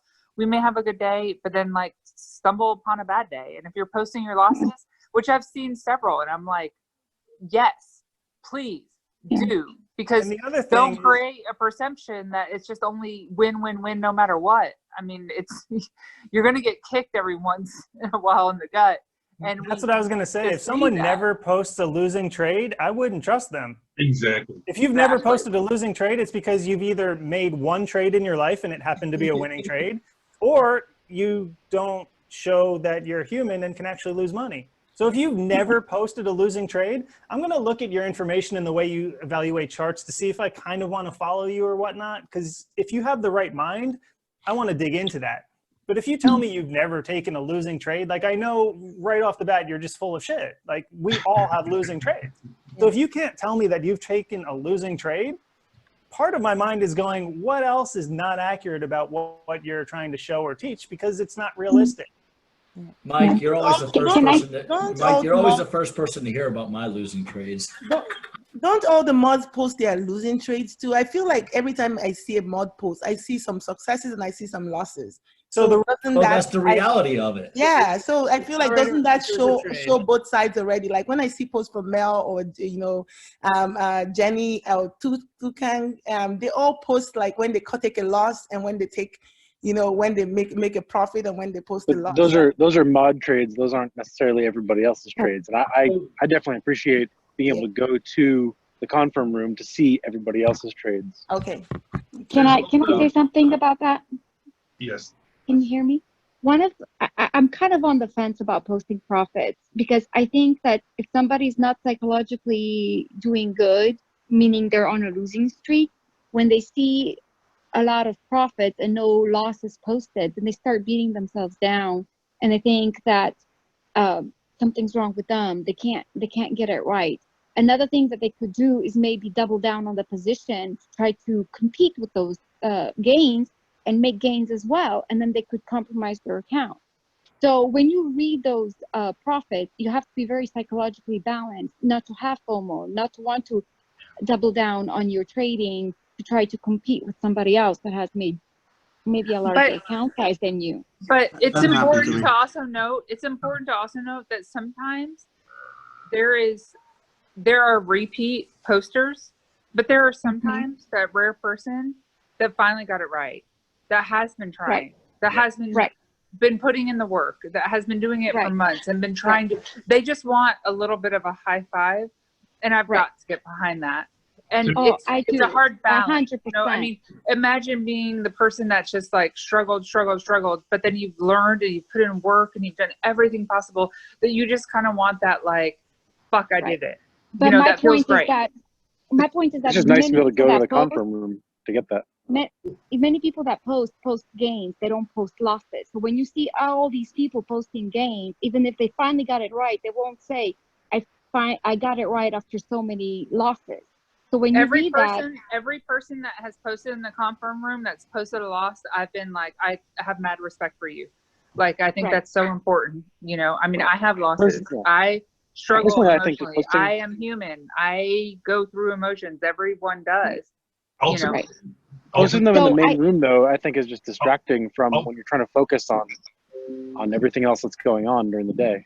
Ultimately, I think that it's the psychology issue there isn't should we or shouldn't we. Like, my point earlier was I like that it's in a separate room, because what that gives me is a choice. Totally agree. It gives me a choice, and it gives me a choice based on understanding my own psychology. I am not an optimist. The woman who is talking with the lovely accent that well, it's an accent to me because I'm in the Northeast. You sound very optimistic to me. You sound like a half glass full kind of person, which is awesome. I am not. I'm not a pessimist, but well, I probably am. I like to think of myself as a pragmatist. But just to simplify it, I think even if just knowing your psychology, am I a pessimist, a pragmatist, or an optimist, is going to dictate whether or not you should be looking at that section. And that's really what it's about. So for me, having it separate, because people should have a high five and there should be celebration. And I agree, posting losses is nice. I love the fact that the mods here are so transparent. That's why I trust Black Box. So it's just know what's right for you and what's not right for you, and look at the room or don't. Like, there's not a right or wrong. Some of us get discouraged by that. Some of us get inspired. That's just who we are, and we have to accept who we are and know who we are, because ultimately the relationship we have with the market is the relationship we have with ourselves. So right. And I think that we should all kind of hold the standard of, are we better than we were a week ago? Are we improving? Are we better than we were a month ago? And we really are in competition only with ourselves to become better. There's no competition with anybody else except yourself. Absolutely. And I'm with Mike. I mean, I'm a moderator and I don't shoot for those gains, and I don't make some of the gains that some other members post, and I don't even let it, I mean, I zone that out, and I don't know how I was able to do that psychologically. That's just not really part of what I think my makeup is. It's just really not at all, but I love it. And I'm just like, all right. And I think the same way, like as one of the other members spoke, I don't know who was speaking, but I go, well, that'll be me. And I'm okay with that. And I shrug it off calmly, because for some reason I'm able to get into that. And I don't know how. It's totally not my makeup, but and I've said this before, that I think the biggest, what I absolutely, each day when I come into the room, I cannot have a bias. If I walk in and I start trying to interpret the flow, if I have a bias, I am no good to no one, because I'm coming in reading flow the way I want to see it. And that's not what you do with money flow. You don't look to what you want to see, because you're going to fuck yourself big time. You just look at what it is and go from there. And so I try to be very cautious if I'm speaking on the mic, because I realized that I'm talking to almost now 300 people, which I didn't realize that was before, but that's important. Like, I can't come in with thinking that the market is going to go up, or that the market is going to go down, or that it's going to do what I think it's going to do, because I'm going to screw myself, and I'm going to screw 300 people that are listening to me talk about the flow if I only look at the flow the way I want to see it. That does no favors at all. Can't do that. Right. Very, very good. Two questions here. AZs, you've got your hand raised. So first, I'm going to give you the floor here real quick. But first, before I even do that, how do you get to that button where you can raise your hand in the participant room? You got to click participants first. So click your participants on the bottom, and that screen on the right side comes up. So then you see all the participants, and then you can raise your hand or lower your hand or mute or unmute. On okay, I think your iPhone, screens are a little different than mine because I have a participant list, but it doesn't, or maybe I can't raise my own hand because I'm a host. So on the so the way I see it, I'm looking at the bottom of where you're showing your screen. I've got a bunch of buttons once I hover over them, and then they go away when I remove the mouse. So there's an invite, there's participants, screen share, chat. You could just have maybe move the things around to the right side. There's a way to move the, I guess, where the buttons are. You can click the little tiny down arrow at the top right and from the view options where it says you are viewing 7-star mic screen. You can click view options and you can move those things around. Okay. Yeah, so on my screen, I've got the exact layout you're talking about that says chat, invite, etc. But obviously, I'm the host, so it doesn't allow me to raise my own hand. So for those of you, I see. And Okay. it's that menu off to the side. It's a drop-down menu, and it's a floating menu. So you've got to hover over the floating part to get the list of options. And then on my screen, there's a button that says more. If you click on that one, there's a drop-down menu, which is where it sounds like that raise hand icon is. For sharing that, because I don't have that on my screen because I'm listening as the host. And you can pop out the chat. Now you got the floor. Thank you. And you can pop out the chat if you'd like for the others. So my question, I didn't want to steer the conversation away from this great dialogue we're having, but I had a technical question, if that's okay. It's how quick after breaking support or resistance, for that matter, would you close the trade? So you've drawn your trend lines. You see that if you had bought a call, it's coming down to support. How fast do you get up and go to close that? What kind of trade are you entering? So, I mean, I guess it doesn't, it's kind of dependent on, well, it shouldn't be dependent. I guess We'll say intraday. Yeah, we'll say intraday. You know, I mean, I'll do that and I'll do swing, but just for intraday, I'm trying to follow you guys. Fairly new here, so I see. You know, I also watched your orb seminar. I really like that, and I'm trying to draw the lines, and I'm trying to be very accurate with those lines. So, unfortunately, I thought, hey, surely it'll come back up, and it didn't. So I lost on a couple of trades like that. That's the biggest mistake for traders that are either new or don't have the seat time or just don't trust charts. Is it'll break a support or resistance, and we sit there and we say it'll come back, it'll come back, it'll come back. It just doesn't. And the reason for that is just, again, it goes back to psychology. People own something at a certain price, and they're going to defend that price as much as they can at the point where they can no longer decide, okay, when it reaches this price again, I'm going to buy more. When they give up that mentality of, okay, it reached this price, I'm going to buy it. It reached this price, I'm going to buy it. And at this point, it reaches this price, and I'm not willing to buy it anymore. Once it breaks that support line because of that reasoning, it's going to have a tough time getting back up there, because the people that were defending that price are now no longer willing to step in and buy it at that price. So on my YouTube channel, there is a video that says managing losses. And I put an example of there where I took, I think it was like $6 or $7 per contract of a loss. And it was basically right below a support line. It cut through it, and I took it for an immediate loss. $6 or $7 per contract isn't going to kill me. And you can say, well, what if you hold it and maybe it comes back later in the day? If you look at the example I put in that video, you'll see that it just doesn't. So if you're one of those people that's holding on to that, thinking it's got to come back, and then it doesn't, and then you're thinking, well, it will later, and it doesn't, the more time it's working against you, you're just not going to recover from that. So if you cut the trade quick and get out, you're protecting your capital. If you were wrong to get out and it breaks support for, let's say, 4, 5, 6 candles, if it broke that support and then turns around and goes in the other direction, guess what? You get back in the trade. As long as your trade idea is still valid, you get back in the trade. But if it breaks that support and you hold on thinking it's going to come back, if it doesn't come back, you're destroying your account each tick that it goes against you.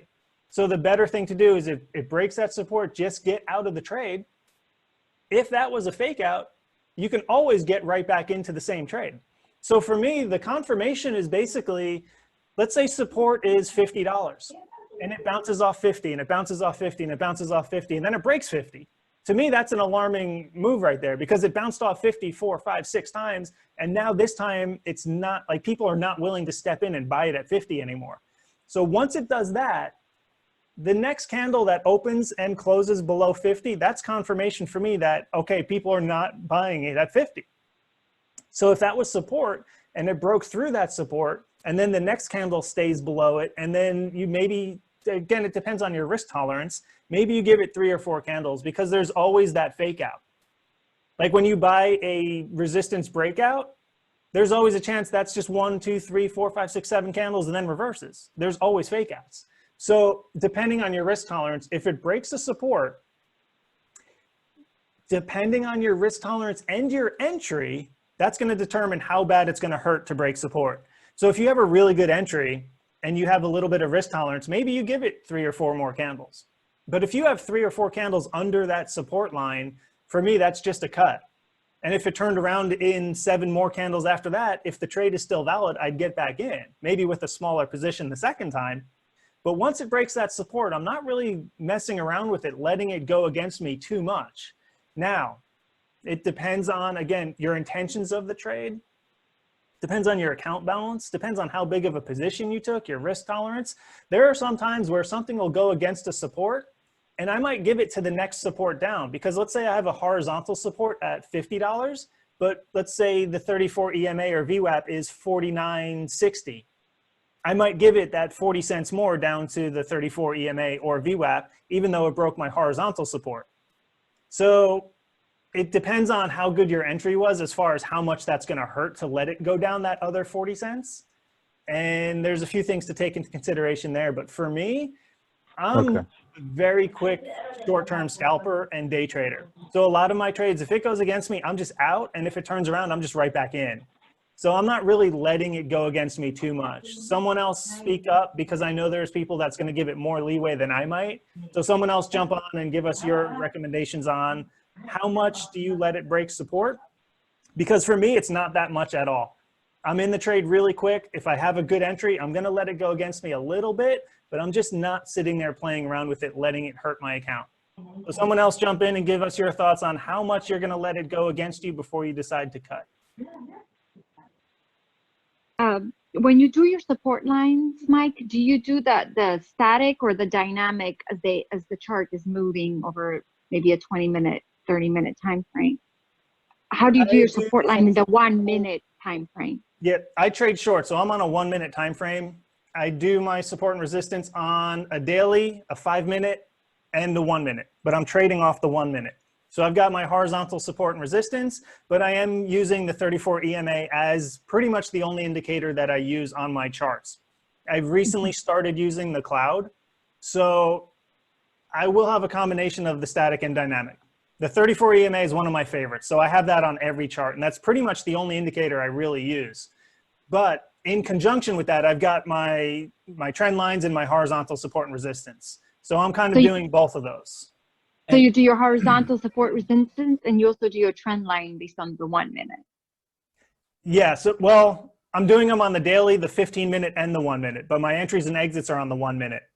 So on the 1 minute chart, if you're within, let's say you break a support line on a 1 minute chart, but on the daily chart, there's a support line, let's say 30 or 40 cents down, that's going to be a much stronger support line because it's on a bigger time frame. So I have those on my chart. So if it breaks the support on a 1 minute chart, but I know on the daily chart or the 15-minute chart, there's support just a little bit lower, I'm probably going to wait and let it test that because that's going to be the stronger line. So even though it broke one support line, it might just go down a little bit more and then bounce off that second one, which is going to be the stronger line. Right. So my support and resistance are on the 1 minute chart that I'm entering and exiting, but I know the levels on a daily chart because those are going to be stronger levels. Right. Right. Thank you. Thank you. I think it also depends on how far the stocks run. And you know, if you're in a trade that you're up good amount on and stuff, and say all your EMAs, VWAP, everything else is spread out pretty good because you've had a real strong run, that'll dictate a lot too. I mean, you know, there's trades where VWAP, you know, a stock will go through the 34, get up to VWAP, and then reject VWAP, but it's run a couple bucks before it got up there. Now, do you want it to? Are you willing to risk letting that stock? I mean, that trade go all the way back to the 34 or the 55 or the 89 or whatever? You know, it depends on how much distance is between your support levels, like Mike was saying. And if there's a support level on a daily that's close by, then yes.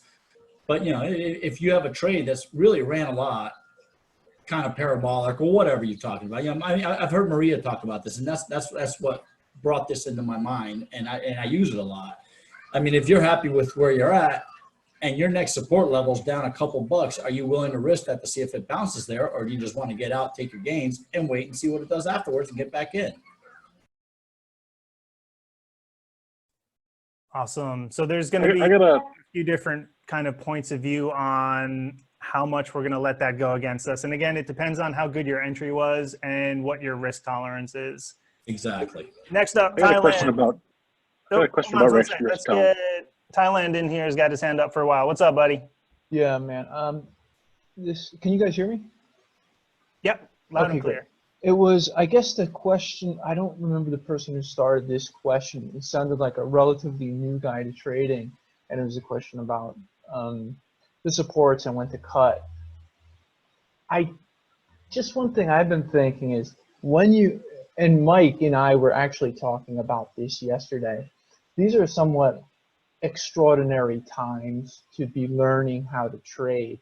So the brand new guys and gals that are learning right now, you're not learning in the easiest time period.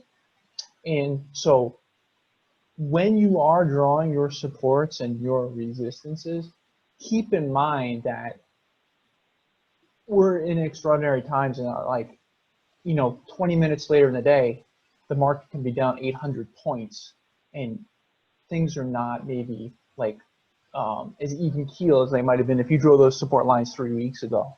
So, i.e., what was good 3 weeks ago might not be as good now. You got to really stay on your toes. So that's all I just wanted to add. You know, factor in the current conditions we're in as well. Yeah, if you're learning to trade in this environment, you're going to be an amazing trader when things just go in one direction or the other. So when I first started trading, we would basically, and the guy that was just talking was in the group of me when I first started trading, and we had one particular ticker we would trade. We'd buy 5,000 or 6,000 shares or 10,000 shares, and an hour later we'd sell it, and we would do this every day and make money. So when we were learning to trade, I thought I was a pretty good trader because I could basically wake up and make money every day. And that was the market basically giving me those trades. It wasn't anything I was doing. I had a basic idea of what was going on, but it was the market basically giving me those conditions to be able to do that.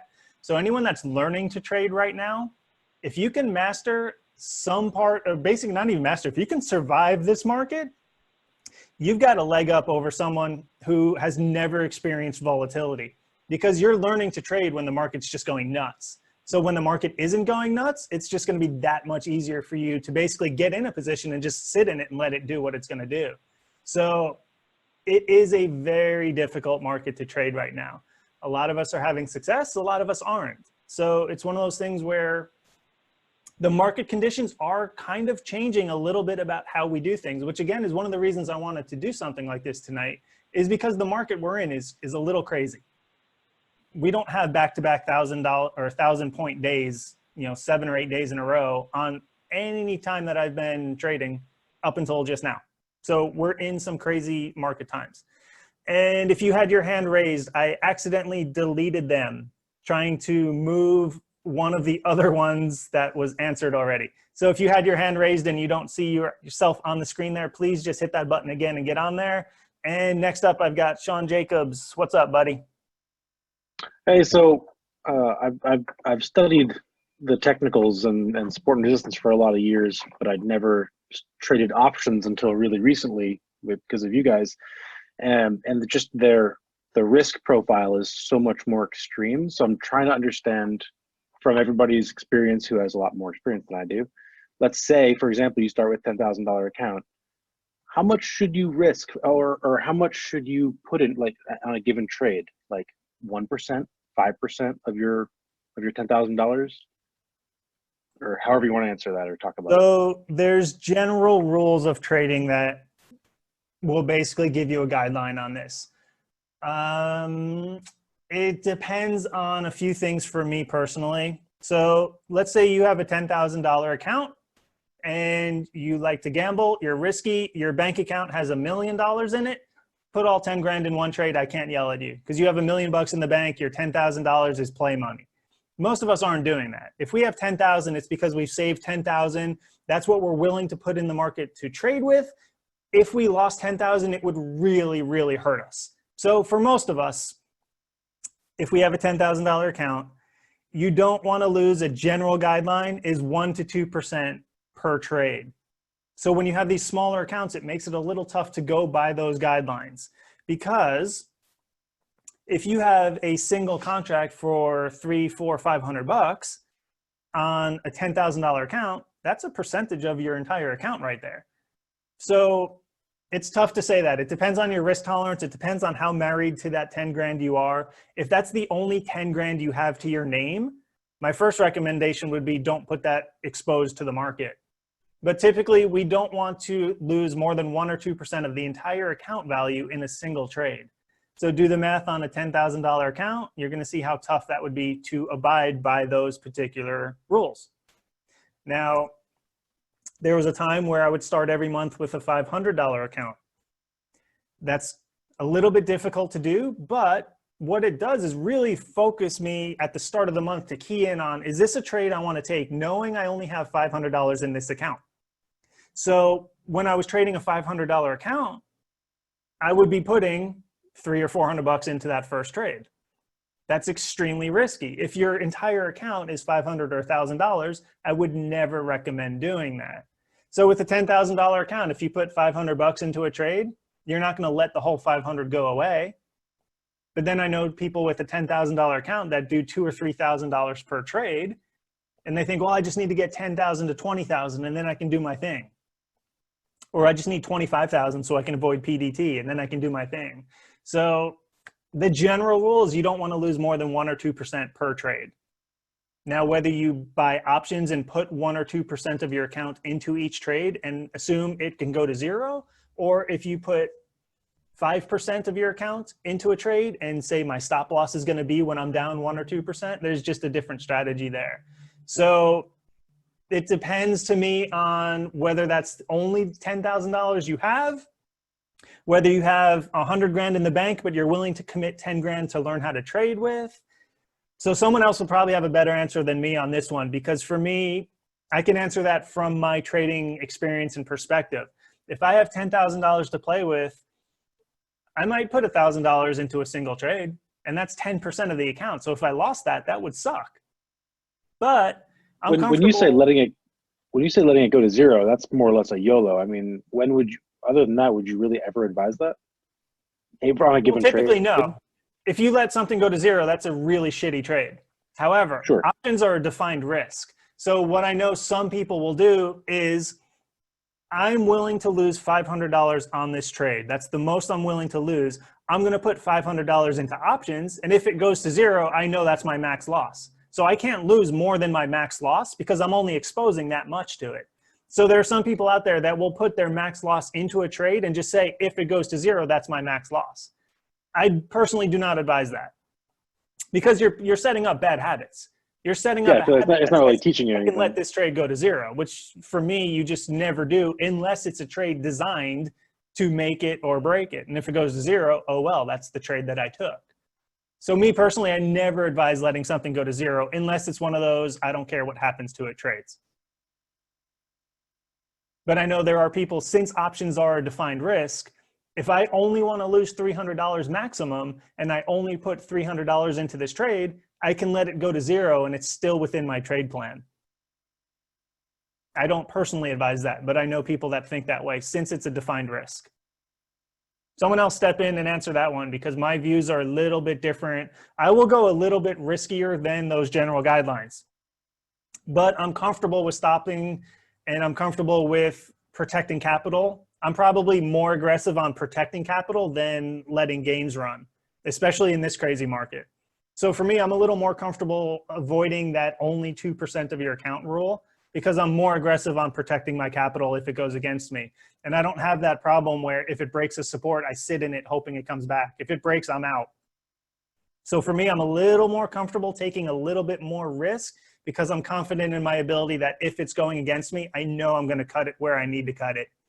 So someone else jump in. What do you have as far as max loss per trade? And before someone else answers, I will step in and say, I do not use a percentage gain or loss to exit. I don't like 30% gain, I'm cutting. I don't like 20% loss, I'm out. Because the market doesn't rely on those 20 or 30%. Those are arbitrary numbers in our head. What matters is support and resistance on the chart. Whether that's 20% or 6% doesn't matter. What matters is the level that it's at on the chart. It might be 20%, it might be 200%. That percentage gain or loss that we have in our head is just an arbitrary number that means something only to us. So to say I'm going to cut it at 20%, if you cut it at 20%, but the support level on the chart was only another 1% down, how do you feel cutting it at 20%? Because that's an arbitrary number. When support said if you just held that for 70 cents more, it would have bounced and you would have made 200%. So for me, I can't put a percentage gain or percentage loss on a trade. I've got to watch the chart to tell me this looks like it's just resistance. It's having a tough time getting through here. That's where I should sell. This is breaking support. It's not really holding this level. I've got to get out. So for me, I just don't like percentage gains or losses. The exception is if you're new or if you have a small account, it is okay to lock in a percentage gain because you've just made 20% and you want to consistently, every trade you make, get 20% and lock it in. That's kind of the exception where I'm like, oh, okay, that's a good kind of strategy for a small account because you're just trying to build the account. Or you're new, you just want to get, you want to build your confidence. So you want to grab those 20% gains and you want to do that 4, 5, 6 times. So I'm kind of okay with it in that sense. But for me personally, I don't like a percentage gain or percentage loss because the chart isn't telling you exit at 20%. The chart is telling you exit when it breaks support or breaks resistance. And that's just, you can't put a percentage on that. That's just the chart telling you where those levels are. Yeah, in these times, especially with a small account, which, I was trading this last month and I actually stopped trading it for right now because the DIV is so high, the prices are so juiced and everything. It's almost impossible to do it, especially with my trading style. I like to trade close to the money, 1 or 2 strikes out of the money at the most. And I usually like to trade a month out with the small account. It just makes me trade more confidently and stay in trades longer and stuff. But as Mike was saying, if it turns against me, I don't wait for 10% or 20. The second I see a red candle or something I don't like, I don't care if I'm up $5. I'm getting out of that trade. There's always tomorrow to get back into the trade. The only drawback to that with a small account, if you're trading, if you got a $2,000 account, you're putting $300 trades in. The only problem with that is if you get these news algos that come out and it'll throw you for a loop. And I don't care how quickly you try to cut your losses. If you're in a trade, it's, and it's a $300 trade. And even if you're a month out, the price drops $10 on a VA trade or something. It's nice when it's growing the account fast, but if it goes against you on some kind of news or some kind of algo thing, which is what's going on a lot right now, you will blow up an account really quick. And that's why I quit trading the small account right now. That's my style. That's how I like to do it. I like to trade close to the money, but with these, that's why I quit trading the account for right now because the IB levels are too high. It's impossible to trade a small account at the style that I like to trade. I don't like to trade weeklies and stuff, but if during a normal market, when we don't have this volatility the way we have right now, I mean, as long as you manage your risk and like Mike said, I don't look at percentages either. If the trade starts going against me, even if I got a nice gain and I think it could go higher, I get out. I don't question it. I'm out. But I got caught off guard a couple times this last week. Last week when the market turned against me due to news, and it'll totally screw up with your brain. I mean, you can sit there and wait and try to write it out and stuff, but if you wait too long, I mean, you lose $200 or $300 in a trade out of a $2,000 or $3,000 or $4,000 account. That's gonna hurt bad. So that's just my 2 cents on it. Yeah, and to kind of agree with that, I took a trade last week that had an $11 gain. And the reason for that is I was up a little bit and then the trade just started turning against me. And rather than let a trade go red that was doing somewhat decent, it wasn't a monster trade, but it was doing okay. And then it started turning against me. When it broke support, I still had an $11 gain. And I was like, you know what? I'm taking this $11 because there's no way I was up whatever I was up. I think it was like $80. So it was a decent trade. It wasn't monster money, but it was up $80. And now I'm about to lose that and then go red. Hell no. So it was breaking support. And I was like, you know what? I'm taking my $11. That's it. I'm happy with it. And one thing I want to jump into right here, we are going to continue this conversation. For those of you that want to leave, this has been 2 hours. One, I appreciate the time you're spending with me on a Sunday night. I love it. Thank you guys. One thing I want to ask you, please send me a message, either Twitter, Instagram, Discord, YouTube, however you got in touch with me initially to join this. Please send me a message. This is the first time I'm doing this. I want to do it weekly. I need opinions on what works and what doesn't work. Do we want one topic? Do we want an open floor? Do we want to limit how many people attend so we can kind of give personal attention to, let's say maybe we're only going to allow 30 people a week? Do we want whatever? So for those of you who are kind of on the East Coast and it's getting a little bit later, I'm not mad if you want to leave. Please, please, please reach out to me on Twitter, Instagram, Discord, YouTube. I'm available on whatever platform you use. However you found the link to get here to me today, please reach out on those and give me any kind of feedback. If you thought this whole night was kind of a mess and sucked, I am not mad at that. Please tell me that too, because this is the first time I'm doing it. So I want to know what's good, what's bad. So I love the bad side of it because that's what makes me basically look at how to improve this. I am looking at doing this on an ongoing basis, maybe every Sunday night, maybe every other night. So we do it twice a month. We'll see on basically what you guys like about it and what kind of interest there is on doing this either weekly or bi-weekly. So what I want from you guys here, please reach out to me and give me any thought or opinion on, hey, I think we can do it better this. I think we can do it better like that. I loved how we did this. I hated how we did that. This was confusing. This was awesome. Anything you have to say, please, please, please reach out to me and give me those thoughts. And I promise you, if you have something negative to say, I will not be mad. That's how I improve upon this. So for those of you who have had enough, thank you a million times over for joining me tonight and being a part of this. And for those of you that are market junkies and want to continue talking, the floor is yours. Let me find someone who hasn't spoken in a while. Rigao, you're up. You got the floor, buddy. What's up? Hey guys, how's it going? First of all, thank you for setting up this forum. It's been really nice. And I really appreciate that we've spoken so much about psychology because there's so much information out there in as far as analytics and charting and so on. And psychology is really one of the things that I'm struggling with. So being said that, I have 2 questions, one technical and one about psychology. I'll start with the technical one. I really want to get a little bit more into swing trading with options, and it might be a dumb one, but should I get into weeklies or should I get into monthlies if I'm looking into a longer time frame? If you are new or struggling, do not trade weeklies. If you are new, you've got to be really quick, so it might work. If you're struggling, absolutely not. Do not trade weeklies if you're a struggling trader. You have to be really quick. If those turn against you and you have the mindset of I'm going to sit and hope it comes back, especially after Wednesday when decay will destroy those contracts, if you're new or struggling, I just recommend not doing weeklies. The monthlies are going to cost more, but if it moves against you, it's not going to hurt as much. And if it moves against you, you have time to recover that. If I'm in a weekly and it's Tuesday and I'm down $5 out of the money, the chance of that recovering versus being in a monthly down $5 out of the money, it's just a lot less. So typically I don't recommend weeklies. I actually, for me personally, when I trade 100%, or I'd say 99% weekly contracts. That's just, I'm a short-term trader. I like to be in, I like to be out. I like to put my money in, grab profits and take it out so it's not exposed any further.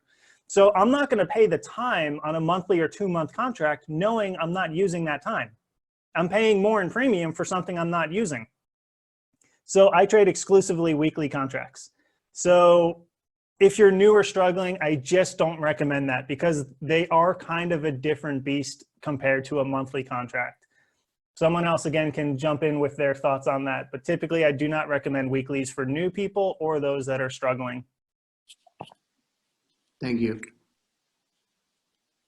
So,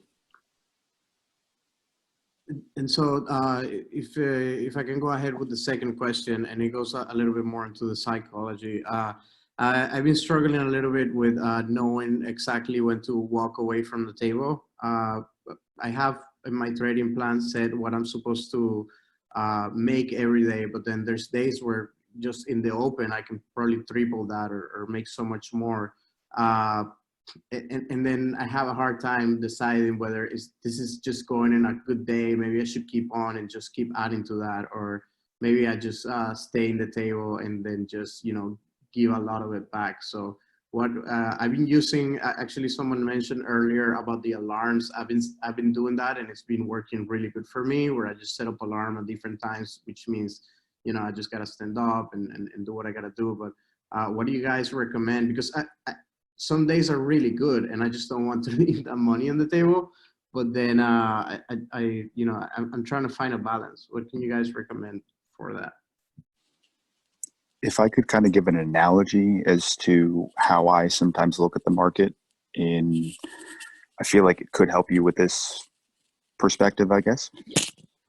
So when you're coming into the market and specifically trading options, would it be safe to argue that you are just making either a bullish or bearish bet if you're just trading directional options?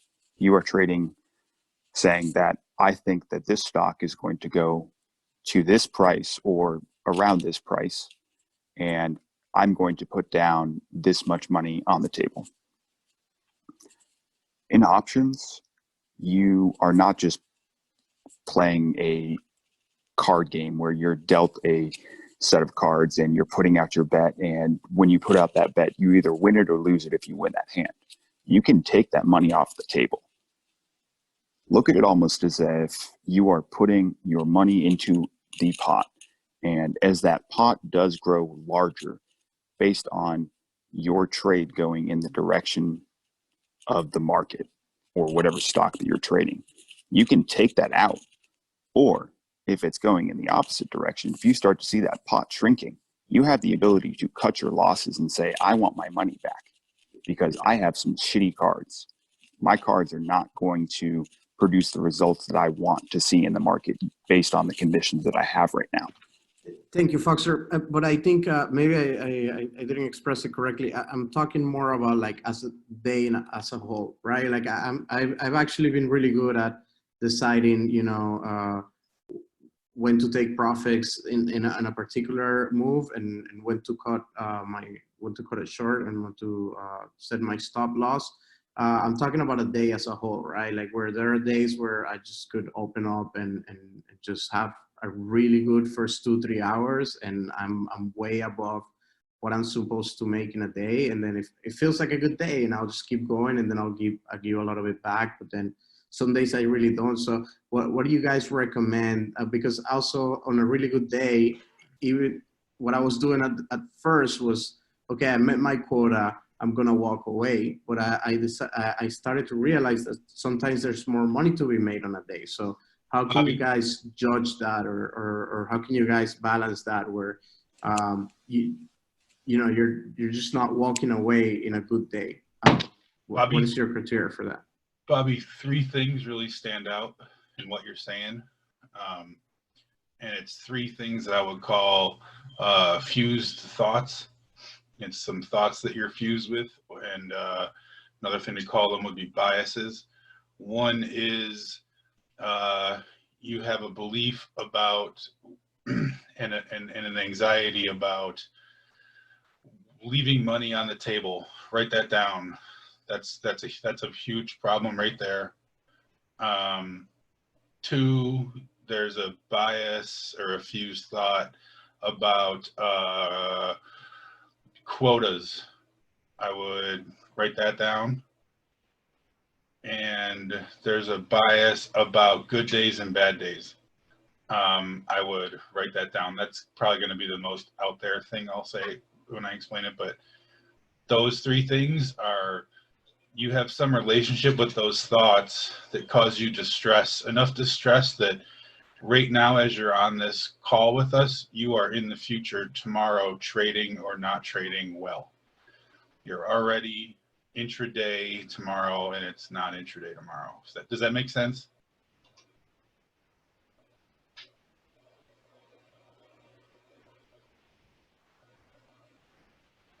Hello?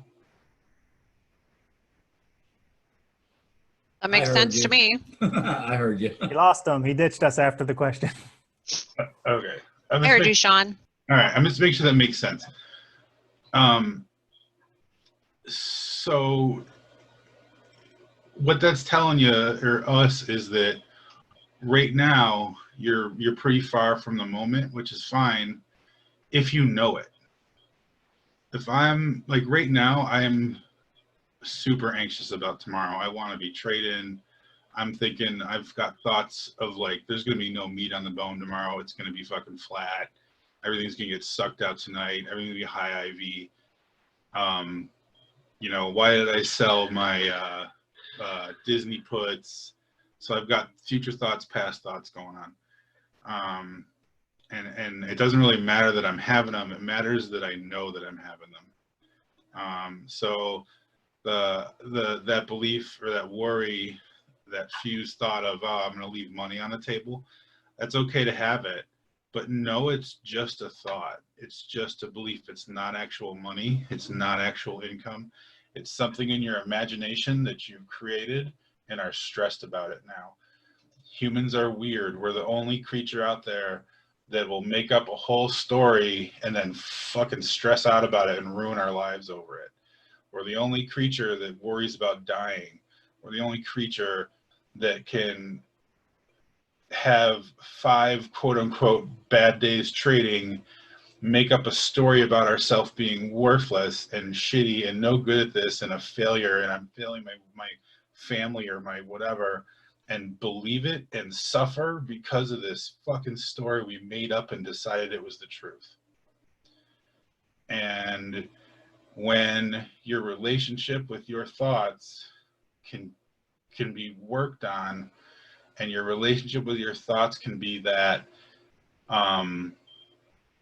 that I know that I'm fantasizing, I know that I'm making up this story, that's where you're going to start to loosen up and diffuse from that shit and not have it haunt you intraday.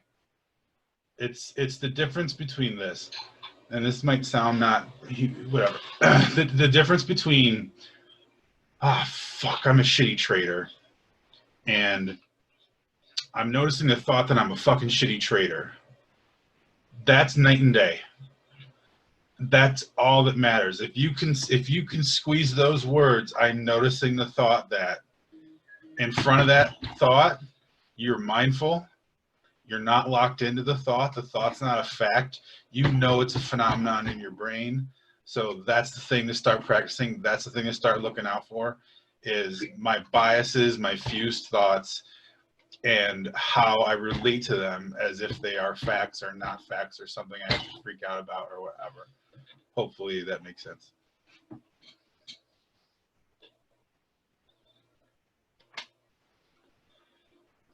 All right, we got a few more hands raised. Again, want to try and get people that haven't been speaking or haven't had some floor time. Hustle, you're up again. We got you once earlier. You're up. What's up, Hustle? Yeah, so I was just going to comment on someone talking about like the sizing that they do and how they approach it.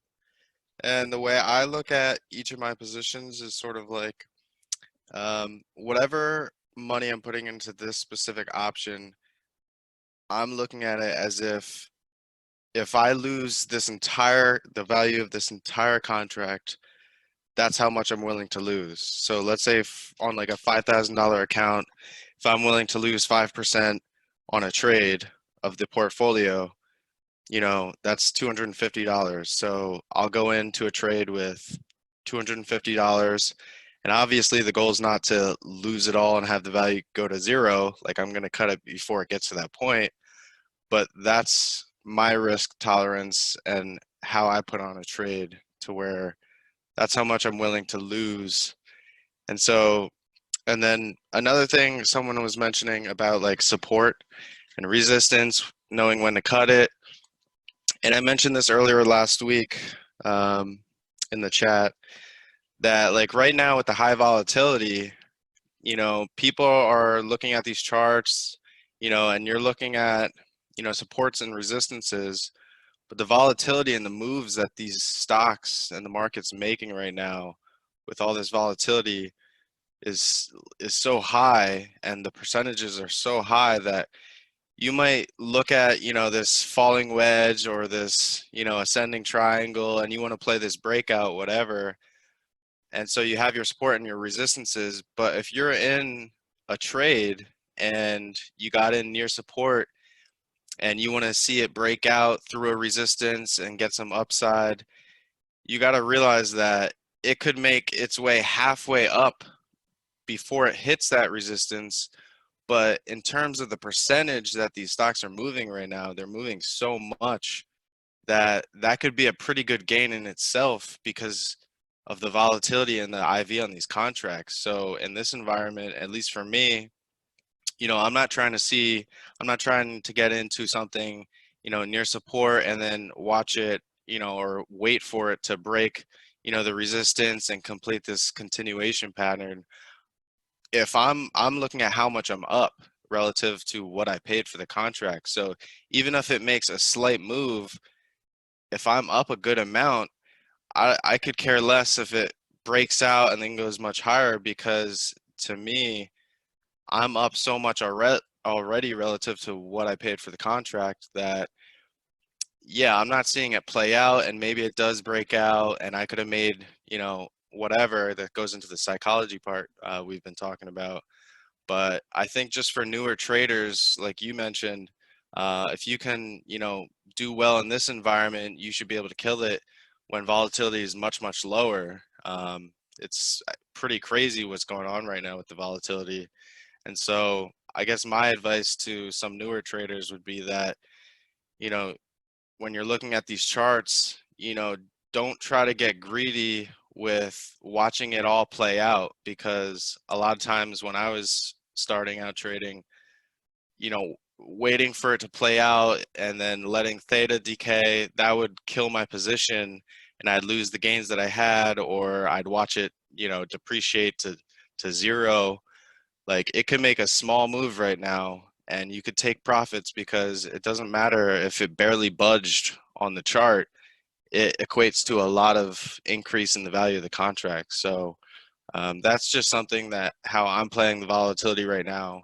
And that goes into what you were saying, Mike, where you're more of a scalper, and that's how I'm trying to be right now. Mel talks about being nimble and level-headed, and that's what I'm trying to do right now in this market where volatility and options are high. Because if you're buying out on support and you're gonna, or a little bit above support, and you're gonna let it test the support and maybe dip a little bit lower because on your chart it's a small move just below support, if the market goes down a little bit more and it goes down a little bit more, that small move is now a big move in the cost of your option. So now you're down a little bit more than you thought you would have been. So that would be my little tip for some newer traders, and that's how I'm kind of navigating the seas right now. But that's all I really had. Awesome. Thanks for the words of wisdom. Again, that's what this group was all about tonight, was for getting everyone's different perspective and opinion. We can all have a different way we trade or whatnot, but we can all add to the group. And again, hopefully you guys are picking up some tips from other traders that do the same thing you do. Maybe they do it a little bit differently, but maybe someone said something here that makes you think this week coming up, you know what, I want to focus on this, or I want to make sure I'm not doing that, or I like what this person said, I'm going to try and add that to my trading. So for all of you guys that are speaking up, thank you for participating. For those of you who are a little shy and don't want to talk, you are not any less valued here. We definitely appreciate all you guys sticking around and listening in. But if anyone has a question, feel free to jump on the microphone. I do apologize, guys. I can't really keep up with the chat group. I know there are questions being asked there that are not being answered. I apologize for that. I do see some of you guys answering to each other, so that's awesome. But again, this is the first time I'm doing this, so I'm kind of monitoring what's being said and whatnot. I can see the chat, but I can't really listen in, pay attention, and then grab questions from chat as well. So that's something we can work on, how to improve that. But I'd love to see you guys using the chat and helping each other out over there. And Foxtrot, I don't think we've heard from you in a while. Your hand is up. Foxtrot has the floor.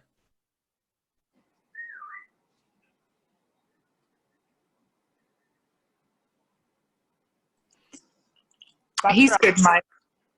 Okay, he's good. So Nancy F, we haven't heard from you in a little bit. Nancy F, you've got the floor. What's up? I just had a quick suggestion. We were talking earlier about the confirms room and posting our profits or losses in there. So my suggestion was, what if, you know, we all have different learning styles, and what works for some people might not work for other people. My personal opinion is it's good to learn from everybody because everybody has a different perspective. So if like maybe during those questions and answers nights on Tuesdays and Thursdays, maybe if there's someone in the conference room that wants to share what it was that got them to take a certain trade, perhaps that would be something that would be helpful for other people. Plus it might give us all a little bit more confidence to learn where they came from. Yeah, I love that aspect and I love that idea. So quick story, when I first started with Black Box, and I don't mean to promote Black Box for anyone that's not a part of it. This wasn't like join me, listen to me talk, and then I'm recruiting. This has nothing to do with anyone trying to pressure you or anything. It's just a service that I particularly use. And I actually didn't even mean to mention it because I don't want to create a bias for this group. I want people from anywhere on the interweb to join us. But it slipped out. So I am a part of Black Box for those of you that are not part of it and don't know me from there. When I first joined them, the way I learned how to trade was to listen to the other moderator. I wasn't a moderator when I joined. So I was listening to the other moderators at the time. I'd go back and look at the timestamp of when they said they were entering a trade. I'd go back and look at the timestamp of when they said they were exiting. And this is after hours. And I would pull up the chart and look at the timestamp for enter, timestamp for exit, and reverse engineer, why did they get in this trade at this point? What did they see? Do I see what they see? And why did they exit here? Do I see what they saw which made them exit? So I love the idea of going over the specifics of not just, hey, I made $600,000 today, you should all worship me. I love the idea of, hey, I made $600,000 today. If you want to do that as well, here's what I saw on the chart that made me take the trade. Here's why I was confident. Here's why I sized down. Here's why I thought it was a little bit riskier. Here's why I thought it was safer. If we get that information from it, it's much more valuable than just seeing someone made 600 bucks. That's great and that's awesome, but I want to do that too. So what did you see that maybe I can take from the chart and dissect? So I love when Kang goes over his stuff because he tells you why he entered the trade. What was he looking at on the chart? Yeah, I was thinking that too. Yeah, and that's what it's all about, right? If we want to learn how to trade, telling me you made 1,200 bucks doesn't help me. It gives me something to aspire to, but it doesn't help me. Show me why you took that trade, and now I can go and make 1,200. And then hopefully I can make 12,000 and then 120,000 and just make it exponential. But just looking at your dollar amount is inspiring, but how did you do it? And that's one thing that separates our group from others is it's not necessarily I'm entering here, you should enter here also. What we're more focused on is I'm entering here, but this is why. And then you take that and you put that on a ticker that you like, and you apply that to your trading. So you understand the concept of why I did what I did, but now you take it and make it your own. So I agree with that, where maybe even if it's not Q&A, maybe one day a week after hours, we get into a group and say, okay, this is explanation trade time. So I don't care what you made or lost. What I want to know is your thought process. Share your trade, but share why you got into it. Share why you exited when you did. And maybe we can do something like once a week where people are just willing to share not just their trade, but their thought process. So I definitely, I agree with that. I love that idea. And I love how Kang goes over that. And when I post after hours, I tend to try to focus on explaining, at least giving a graphic of what I was looking at, to basically give people the expectation of not just this is a trade I made, but why. If we all want to learn how to be better traders, what are we after? We're after the why. I don't want to follow you and make money, because the day you stop trading, then what? I'm still back at square one. So I want to know what you're doing, and then I want to take that information and be able to do it myself. Right. Well, So and I think I it's love that idea. important. Oh, sorry. I think it's important that, I mean, for me, it's great to follow King's trades and make, like $1,000. But in my head, I'm thinking, well, I want to be self-sufficient, because then I know that I'm making, progress in what I'm trying to accomplish. Exactly. And I love your mindset about that. It's definitely in the right place as far as don't tell me what to do, tell me how to do it. So I love that, and I love your attitude about it. And maybe that's a suggestion we can bring up to the other mods. So sometimes the mods will meet together after hours and talk about things that we see in the chat room and stuff.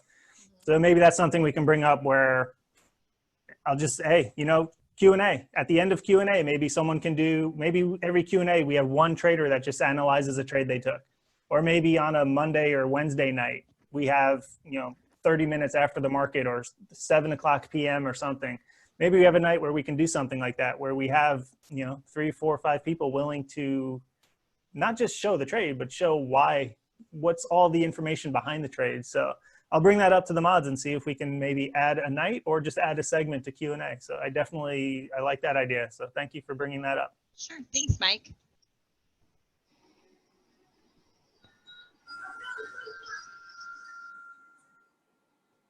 Sean Jacobs, your hand is up. You've got the floor.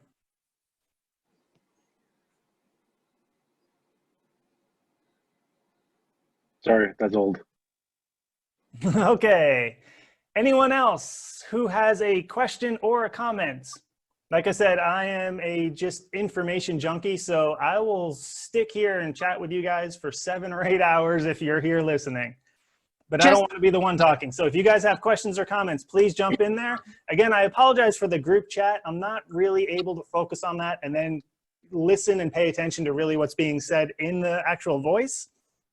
So if you guys have specific questions or comments, if they're in the group chat, hopefully other people are getting to them, because I do apologize, but I am not really paying attention to chat and voice. So for those on voice, oh, go ahead, Mel, what's up?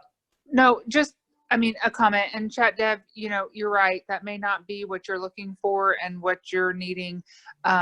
Sean is a member, and we encourage anybody who is a member to come to the group and share what you have, whether it be some badass technical analysis, or you're a genius at Fibonacci and you want to share it. We welcome with open arms anybody that will come to the group and has a willingness to share.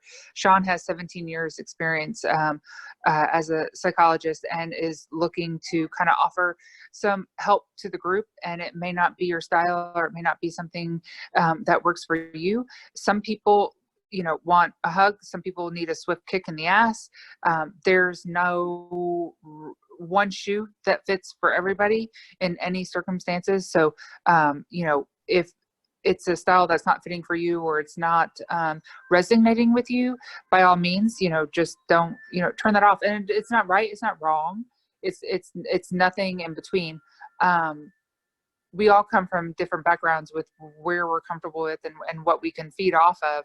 And I just appreciate that he's willing to step up to the group. He has first an educational background and a professional background, and wants to kind of assess that with the group and share that with the group, because that's just such a huge part of trading. And I think it's something we don't try to look at. And so there may not be some of the things that he says that works right for you. And we're not backing him with that this is the way, but he does have a professional experience. He is licensed and does this as a living, and he's willing to kind of share some insight.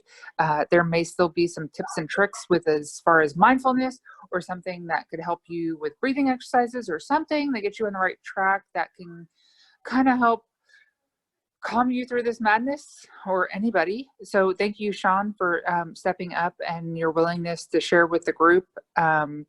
You're a busy man, and we appreciate you addressing this need, because it's definitely a huge part that we all struggle with. And I don't think there's anybody else in the group that has this kind of background that can offer some clarity or mindfulness or some just breathing exercise or anything that it takes, that we take for granted. Sometimes we know better and we just don't take advantage. So I appreciate you stepping up and trying to offer this for the group. It just really shows that you're willing to help everyone and contribute to the team, and that's amazing. So we appreciate you taking the time. You guys are welcome, and I'll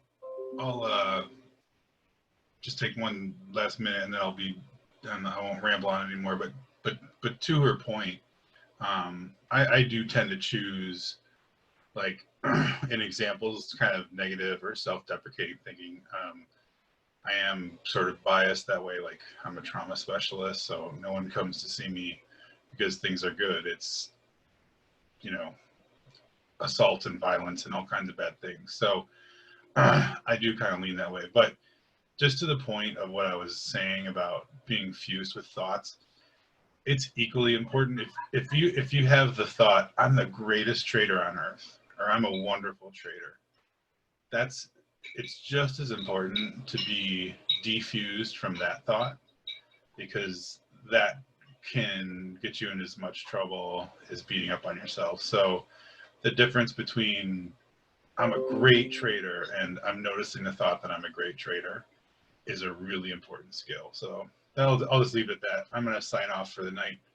Hope you all enjoyed. Take care. Thanks a lot, Sean. Thank you for joining us. Thank you so much, Sean. And off of that, I was just going to quickly say, what we say about ourselves or about anything, the more you say it, the more it's ingrained in your head. So if you go on and say, you know, I'm a crummy trader or anything like, or those sort of negative thoughts, the more you say it, the more you're going to believe it.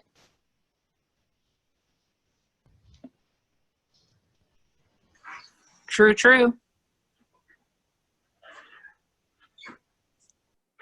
It just all comes down to trading is not easy, and there's not one thing. You can't just learn technical analysis. You know, there's psychology that becomes involved, and it's not easy. It's not easy. But I will say that, like, I am so blessed to be a part of a group that just helps me stay level-headed, and the insight that's offered keeps me balanced, because I know last year, or in 2018 when we had this drop, it was a struggle, and I was inside my own head and just trading by myself, and it was a nightmare. And my account reflected that. Like, I was just lost. And so it's amazing to be able to be with a team that can, like, balance everything out and talk through it and keep everybody level-headed and stay calm, cool, collective, because this has been some major drops that most people would be freaking out about. And I think our team as a whole has been able to be extremely level-headed, profitable, and just look to, you know, the evidence, technical analysis, everything that we have to go in our favor to be able to make these predictions with some moves and have a thesis behind it. It's like we're all in our own little support group. Yeah, and that was the point of all this, is to basically get a bunch of different traders that might have different styles and different mindsets. And again, I put this on Instagram and Twitter. So not everyone that was listening to us tonight is a member of the group that a lot of us are a member of. So there's people that don't have the trading styles and kind of the look and the feel of the way we look at stuff. because there's people that are in this group right now that aren't in our daily group of traders. So it brings in another mindset of just the way to look at things. And we all do the same thing, but we do it in such a different way that it's helpful if you're struggling and you see someone else struggling, but they've made it. Now they can kind of give you hints of what happened to them to really turn their trading around. And when you see people that are talking that have had great success, maybe they're 5-6 years of trading and you've been trading 2 or 3 years, it gives you that level to really work for and reach for. So the good or bad news, depending on whether you enjoyed tonight or not, I am going to do this again. I don't know if we're going to do weekly or every other week or monthly or whatnot. I don't have all that worked out, but I love the participation from you guys. I love hearing your opinions on trading and what's good and bad for you. So if you guys liked what you saw or heard tonight, the good news is I'm going to try and do these again. So we can bounce ideas off of people that do the same thing, but do it differently. And again, that's just going to open our minds to looking at something maybe a little bit of a different way. And what it is like, just like they said, it's a support group. You know, trading can be very lonely. We're in front of our computer in our living room with no one to talk to, no one to guide us, no one to say, hey, great job, or hey, you're screwing up. Our P&L tells us that.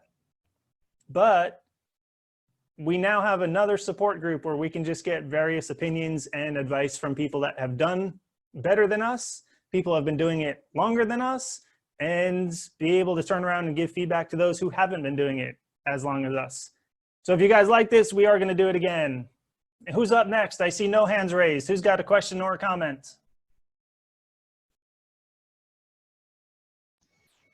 There we go. Kuzi, you're up. What's up? You got the floor.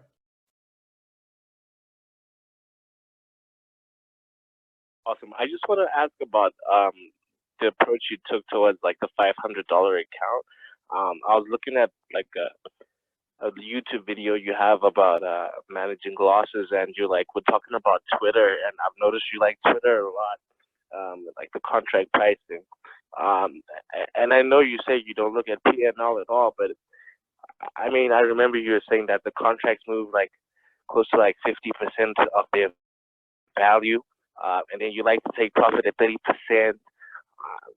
Does that have anything to do with how you grew those $500 accounts at the beginning of the month? Thanks. So for me, the point of the $500 account was to start the month in the right mind frame. And the reason it starts in the right mind frame is because with a lot of money, I can kind of get into a trade, and if I mess it up, I can still trade multiple times that day because the buying power is there. When I'm forcing myself in a smaller account, I know that if I screw this up, I can't trade that account anymore. And if I want to trade a small account, I've got to take money and start another small account. So it forces me to look at the trade and say, with such limited buying power, do I really want to take this trade? And I don't do 500 anymore because it was pretty restrictive. I was able to do it for a while, and then I kind of lost touch with it. I can do it with $1,000 or $1,500, but when I limit it to 500, it's a lot tougher. And I know people who are much better traders than me that will say, I can't trade with $1,000 or $1,500 account. So there's something about small accounts that it's a different type of beast. So what I was doing to build that one is, and again, I don't recommend, if you have $500, I don't recommend putting $400 into a single trade, because if you lose that, now you can't trade anymore. So it's tough. But what I was doing with that small account was I was focusing on not really trading a bunch because I don't have the buying power to do it. So I'd look at a trade and I'd say, I like the setup, but is it really the right setup? It looks good, but I don't know, it's not perfect. I'm going to pass on it. So with limited buying power, it just forces you to really key in on the highest quality setup. And then what I would do is, the reason I like Twitter so much is because those contracts are 30 or 40 bucks. With high IV, you can get them for 60 bucks maybe, but they're not going to be $400, $500, $600 contracts. So with Twitter, if I have $500 to use, now again, I don't recommend putting your entire account into one trade. That's just, it's way too risky. And if you want to stay in this game long term, it's not the way to trade. But I wasn't having a $500 account with $500 being the only money to my name, and I've never traded options before, so I'm just gambling on it. To me, it wasn't gambling because I've been doing it for a little bit, and $500 wasn't every penny to my name. So I traded it a little differently at that point than I would recommend someone who says, I've got $500, how do I trade it? So you got to understand there's a different mindset there. But what I was doing is I would buy $200-300 worth of Twitter. Because again, if you're buying $30 contracts, pick up 5, pick up 10, and you're still within your $500 account. Now, if you can get a $300 trade and get 50% out of it, that's $150. If your account is $500 and you just made $150, you just made significant progress on that account. So I love Twitter because every single day, you don't need one of those like monster days for Twitter for it to work out and make money. Every random day of Twitter, you can make 30, 40, 50% on those contracts. It doesn't have to be a wildly volatile day. Now, those are going to make money quicker, of course, just like everything else. But I was trading Twitter even before this crazy nonsense we've had. And maybe you don't get 50%, but maybe you get 30, 35, 40%. You're still making really good gains on those contracts. And with them being less expensive, again, if you have a $500 account to work with and you pick up 3 contracts of Twitter for 30 cents, so you're putting about $100 into a trade. Your account, let's say it's 500, 600, 700, whatever it is, you're putting $100 of that in. And worst case scenario, if you lose 50%, you lose $50. If you lose $50 out of a $500 account, that's significant. It's 10% of the account. It hurts. But you still have $450 to trade. So you're still alive. So I like Twitter because the contracts are cheap, the movement is nice, and it doesn't have to be one of those days where it just does something extraordinary to get those gains. It does that on any given day. So the idea with a $500 account wasn't put $500 into a trade and double the account today. The idea was build it. And with the $500 account, the first week of trading it, I would take a $20 gain. And I would take a $30 gain. And I would cut a $10 loss.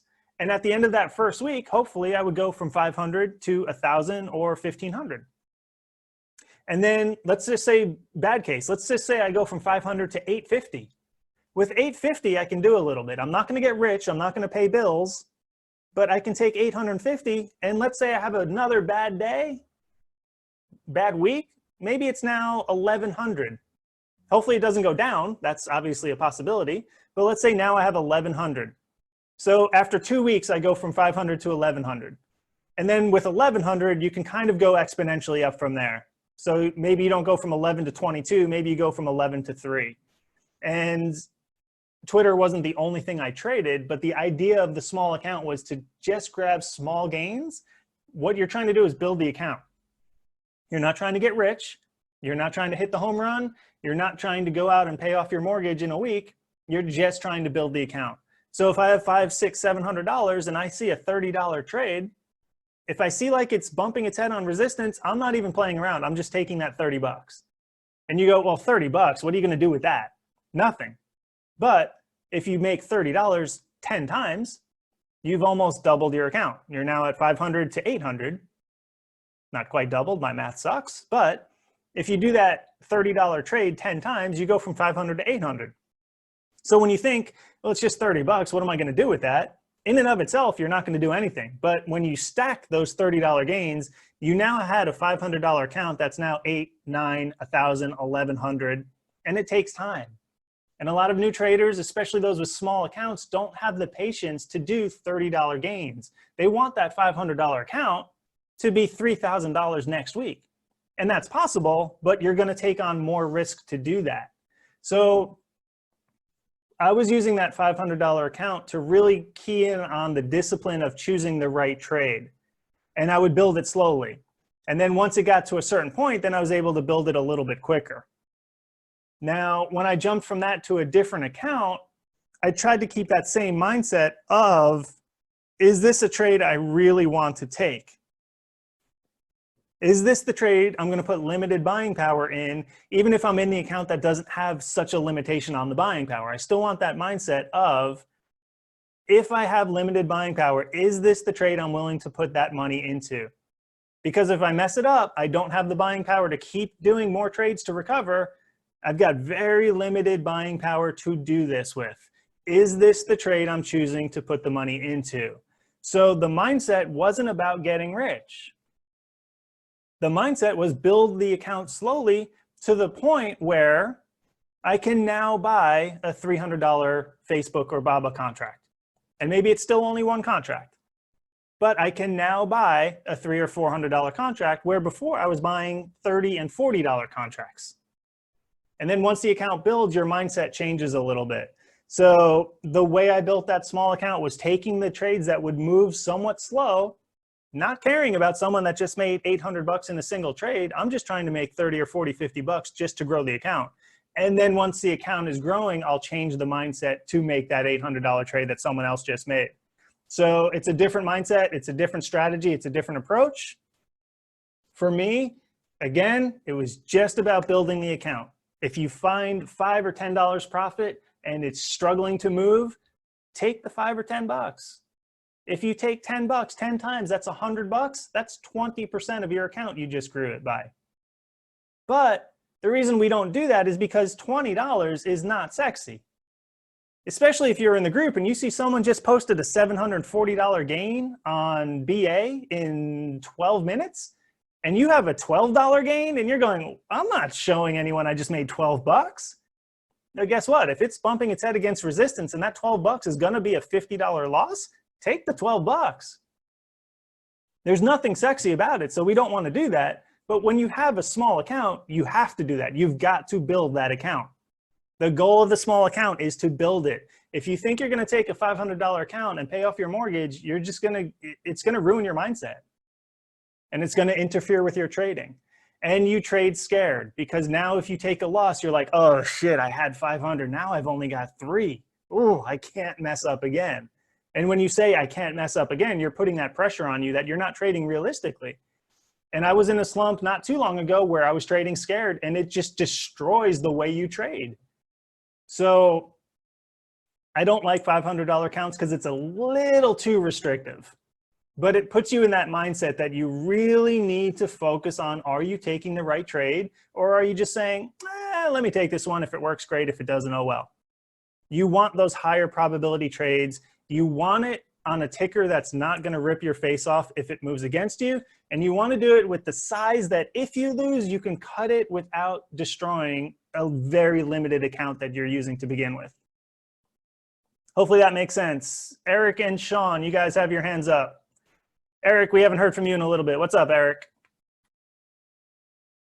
Yeah, just real quick, to add to what Mike was saying, he's talking about, someone making a $700 gain on a BA trade, and you can't look at it by dollar numbers.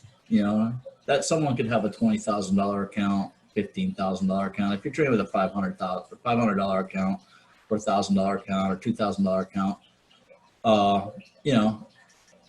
the percentage is what's going to do it. If they had a, if they got a $7,000 account and they get a $700 trade, that's a 10% trade. Okay, if you got a $500 account and you made a $50 trade, that's a 10% trade. You can't look at the dollars. That's going to throw you for a loop. Okay, at that point, you just got to think of growing your account like Mike said, and not worrying about the $700, $800, $20,000 gains that you see posted and stuff. Just concentrate on your own account. It's nice to see those big accounts. It's something to look forward to, something to aspire, to get into that point. But you cannot let that influence how you trade. You're not going to get rich overnight. And I posted it earlier, like King says all the time, the King, he says it all the time. It's not a sprint. It's a marathon. Okay. The ones that are going to survive are the ones that can do this over a long term. And that's about all I got to say about that. Yeah, so perfect example. Thank you for bringing that up because it's kind of important to understand a few things here. Someone that I know, he's not a part of our group, so don't try and figure out who it is. He's on Twitter. I don't think we have public posts back and forth, so you're probably not going to understand who he is. He'll post a $30,000 gain, and everyone piles into the comments. He's one of those people that has a decent following, so he gets 30 or 40 comments on every post. And he's not one of these fake people. Like, I know the way he's trading, it's legit trades that he's posting. And I know a little bit about his background. It's real money. The guy makes a killing. So he'll post a $30,000 gain. And everyone's like, holy crap, I just need to do that once a year, and that makes my entire year. The thing is, the reason he can make $30,000 in a single day is because he's got about $7 million that he's trading with. So he's actually not making huge gains. It's a huge dollar amount, but he's got $7 million in his account to make $30,000. If you have 100 grand in your account, can you make one trade and make 30%? Yeah, but the risk you're taking on is incredible.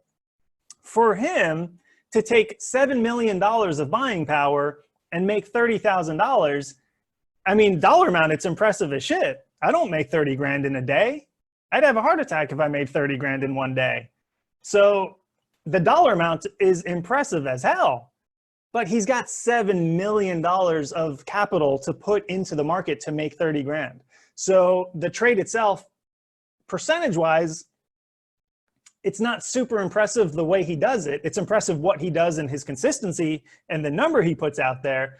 But if you have $100,000, you're not going to make that $30,000 the way he does, because it's not risky for him to do it the way he's doing it. You see $30,000 and go, holy crap, I would love to do that. I've got 100 grand in my account. I should be able to make 30%. And you can, but it's riskier. But the guy that's doing 30 grand with 7 million, it's not an amazing trade. It's an amazing dollar amount for those of us who don't make 30 grand every day. But the trade itself, they're actually pretty safe trades. He just has the ability to do it with such, it's sizing. He can do it with size, and that doesn't add to his risk. But if you have 100 grand and you're trying to make 30,000, you're doing it with such risk that I'd almost say it's irresponsible trading, because it's kind of into that gambling mode. So the gains are impressive, but what you don't know about the way these gains were made, you don't know account size, you don't know risk tolerance. If someone puts 100 grand into a single trade and doubles the account, you're like, whoa, that was crazy. What if they lost it? You don't know that they might have $7 million aside, that if they lost 100 grand, they just don't care. So it's not risky for some people to make those big gains the way they're doing it. We don't understand the background that they've got that $7 million to use to make 30 grand. So it looks impressive, sometimes it's not. So keep that in mind as well. When you see trades dollar-wise that are impressive to you, you don't know the background and you don't know the risk they took to get it. And I see Sean Skillman. I don't think we've heard from you. I see Sean Jacobs. I see your hand up. I get to you. Nancy, I see your hand up. Sean Skillman, you're up first. What's up? I'd say a lot of like what the topic has kind of evolved into really kind of leads us back around to taking action, and then taking responsible action, responsibility for your action, but then holding yourself accountable for your actions. And what helps with that, and is a real turning point and a huge contribution to being consistent, is when you are holding yourself to a standard of accountability. Now, your standard is what you kind of flow, through your whole day with each day, regardless of good days, bad days, how you perceive your charts, how you perceive your option chains. You're looking for volume, you're looking at the previous OI, you're looking at, your moving average ribbons, you're looking at your oscillators, your technical analysis, your trend lines, your patterns, your whatever it is that's your bread and butter, or whatever it is that you feel comfortable with. But you have to hold yourself accountable for the actions that you take, that when you say that, like, okay, this set me up for a trade in this direction, you have more of a little bit of a stricter sense of the actual momentum that's going to your trade in the direction that you need it to go. So keep an eye on your volume. You're looking at things that really hold you into a current perspective, and then eventually to a level of retrospective, but it's all one. You're taking an entry and then you're reading your chart on the oscillators or the moving averages or whatever it is that helps you out, your Fibonacci. You're playing volume, you're looking for overbought, you're looking for oversold, but it's an equilibrium effect of buying and selling sentiment. You're looking for what's called it's like the equilibrium of the market. So you're looking for that buying pressure, that selling pressure. Now, holding yourself accountable for that is that when you see bullish pressure, you're taking a long position. If you're seeing bearish pressure, you're taking a bearish position. And just really get into what your routine is, what you hold yourself accountable for, what you look for, how you anticipate a trade. Psychologically, the steps that set you up is in like, okay, what contract do I need? How far out do I need it? What kind of move am I getting set up for? And then just hold yourself accountable for it. And then when you're in the trade, your accountability goes so far as to when you exit. And that's really important. And that holds you accountable for being consistent and being profitable. Well, that's kind of my thoughts on that, because you're hammering the $500 account size. And there are many contracts that you can take from, I mean, you can take contracts that are 10 cents, 20 cents, 50 cents.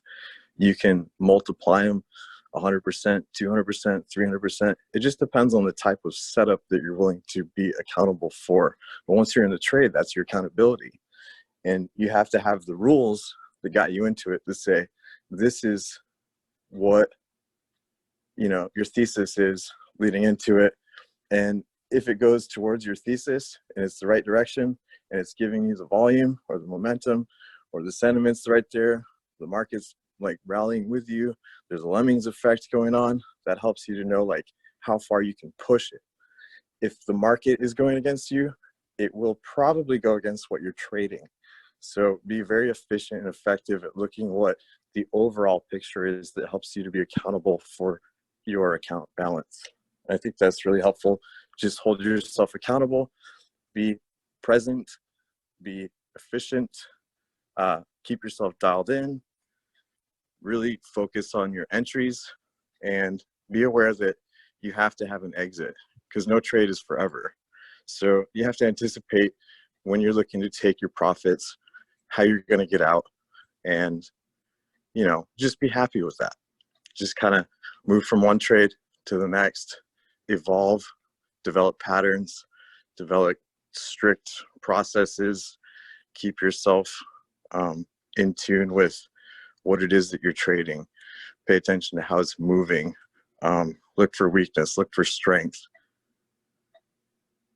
Keep yourself just really on your chart. Just stay focused. Just play what you can and take what the market gives you, because it's a roller coaster. You know, you got to be really ready to adapt at every second. I think that's just holding yourself accountable. People need to be accountable, and they need to realize that the actions that they take have consequences, and they can also have rewards. So anticipate what you can be rewarded, but also be cautious that it can be taken away from you as fast as any entry that you could have in a trade. So you always want to be ready, and just, you know, just be very accountable and write stuff down, journal everything, take notes on your trades, look for your flaws, look for your strengths. Just really like make it a profession. Become the professional that you desire to be, that you seek to be, that you want to have the type of income that is a result of being a professional trader. And just hold yourself accountable. You can make money with any account balance size, and being strict with your entries and looking for specific setups. And take, for example, like even the 200 MA, if you're using the 200 MA as a target point for entries or exits, you could use it as a breaking point. You look for price to find momentum to either side of it. It'll shove off of the top or it'll shove off the bottom.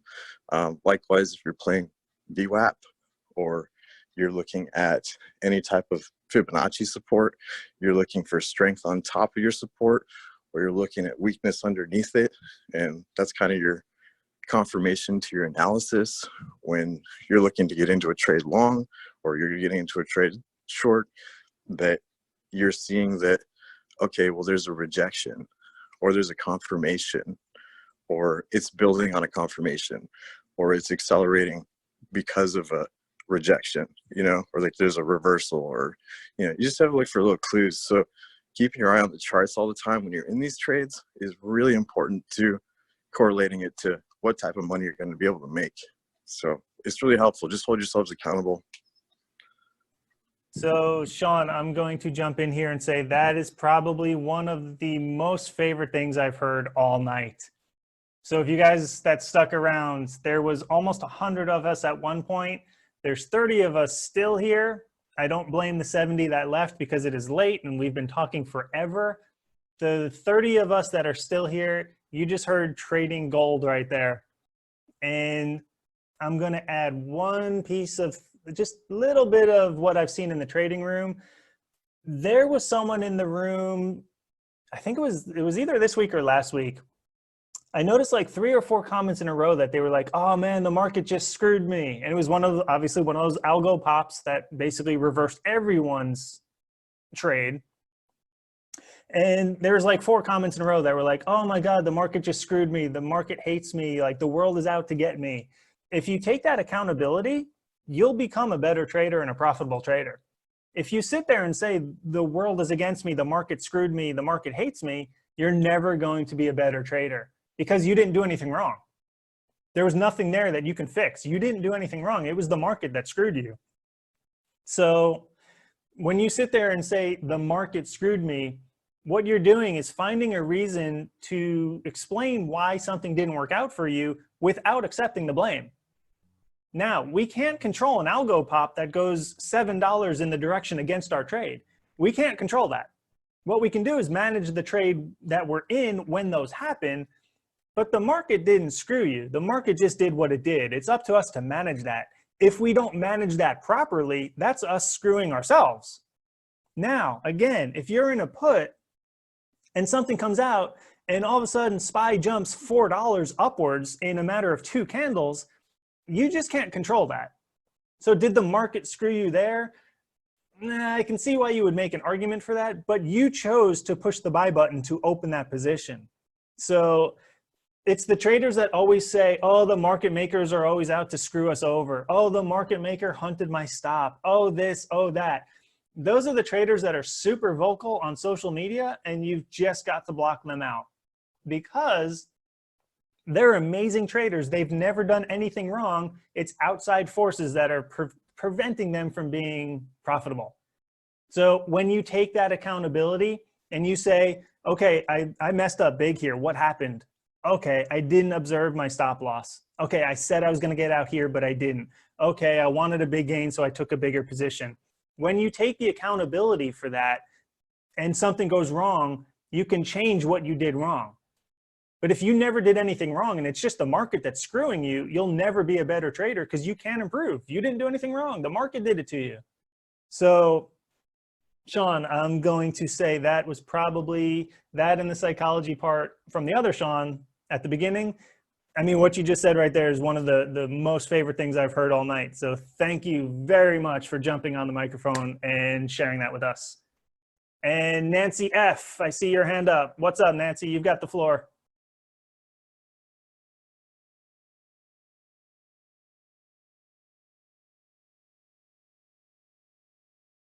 And also treat every chart the same as your last. You don't want to like be kind of wishy-washy. You want to be professional in that you're setting your standards. You know, your charts all have the same standard. You're looking at the same things all the time. You're really looking at the same stuff that you look for every time you get into a trade or when you get out of a trade. So, but look for strength, look for weakness, and just play what the market gives you. But be very strict and not really riding out those reversals where it does start to go against you. Really take the trend end to end, take the leg of whatever trade you're able to get. If you're scared, get out. If you feel confident, stay in. But treat every chart the same way. Do all of your technical analysis should be the same, at the same level that you expect from yourself for every trade that you enter, so that you have all of the clues that you need from beginning to end, and you'll see how you can effectively influence the profitability of your trades.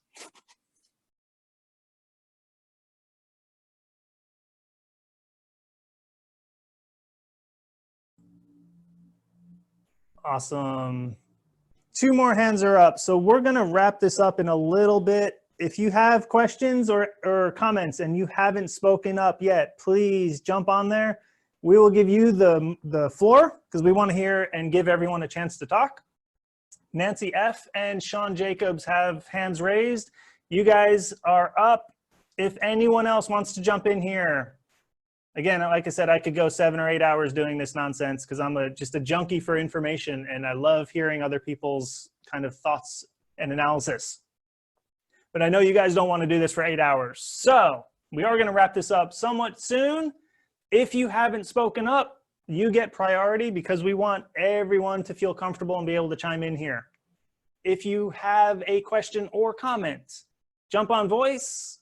Again, I apologize, I'm not paying attention to the chat portion. It's one of the things I'm going to learn tonight about how to maybe manage the voice and the chat together. So anyone that hasn't spoken, you've got priority for the microphone. Until then, Nancy F. and Sean Jacobs, you guys have the floor. Nancy, you're up first.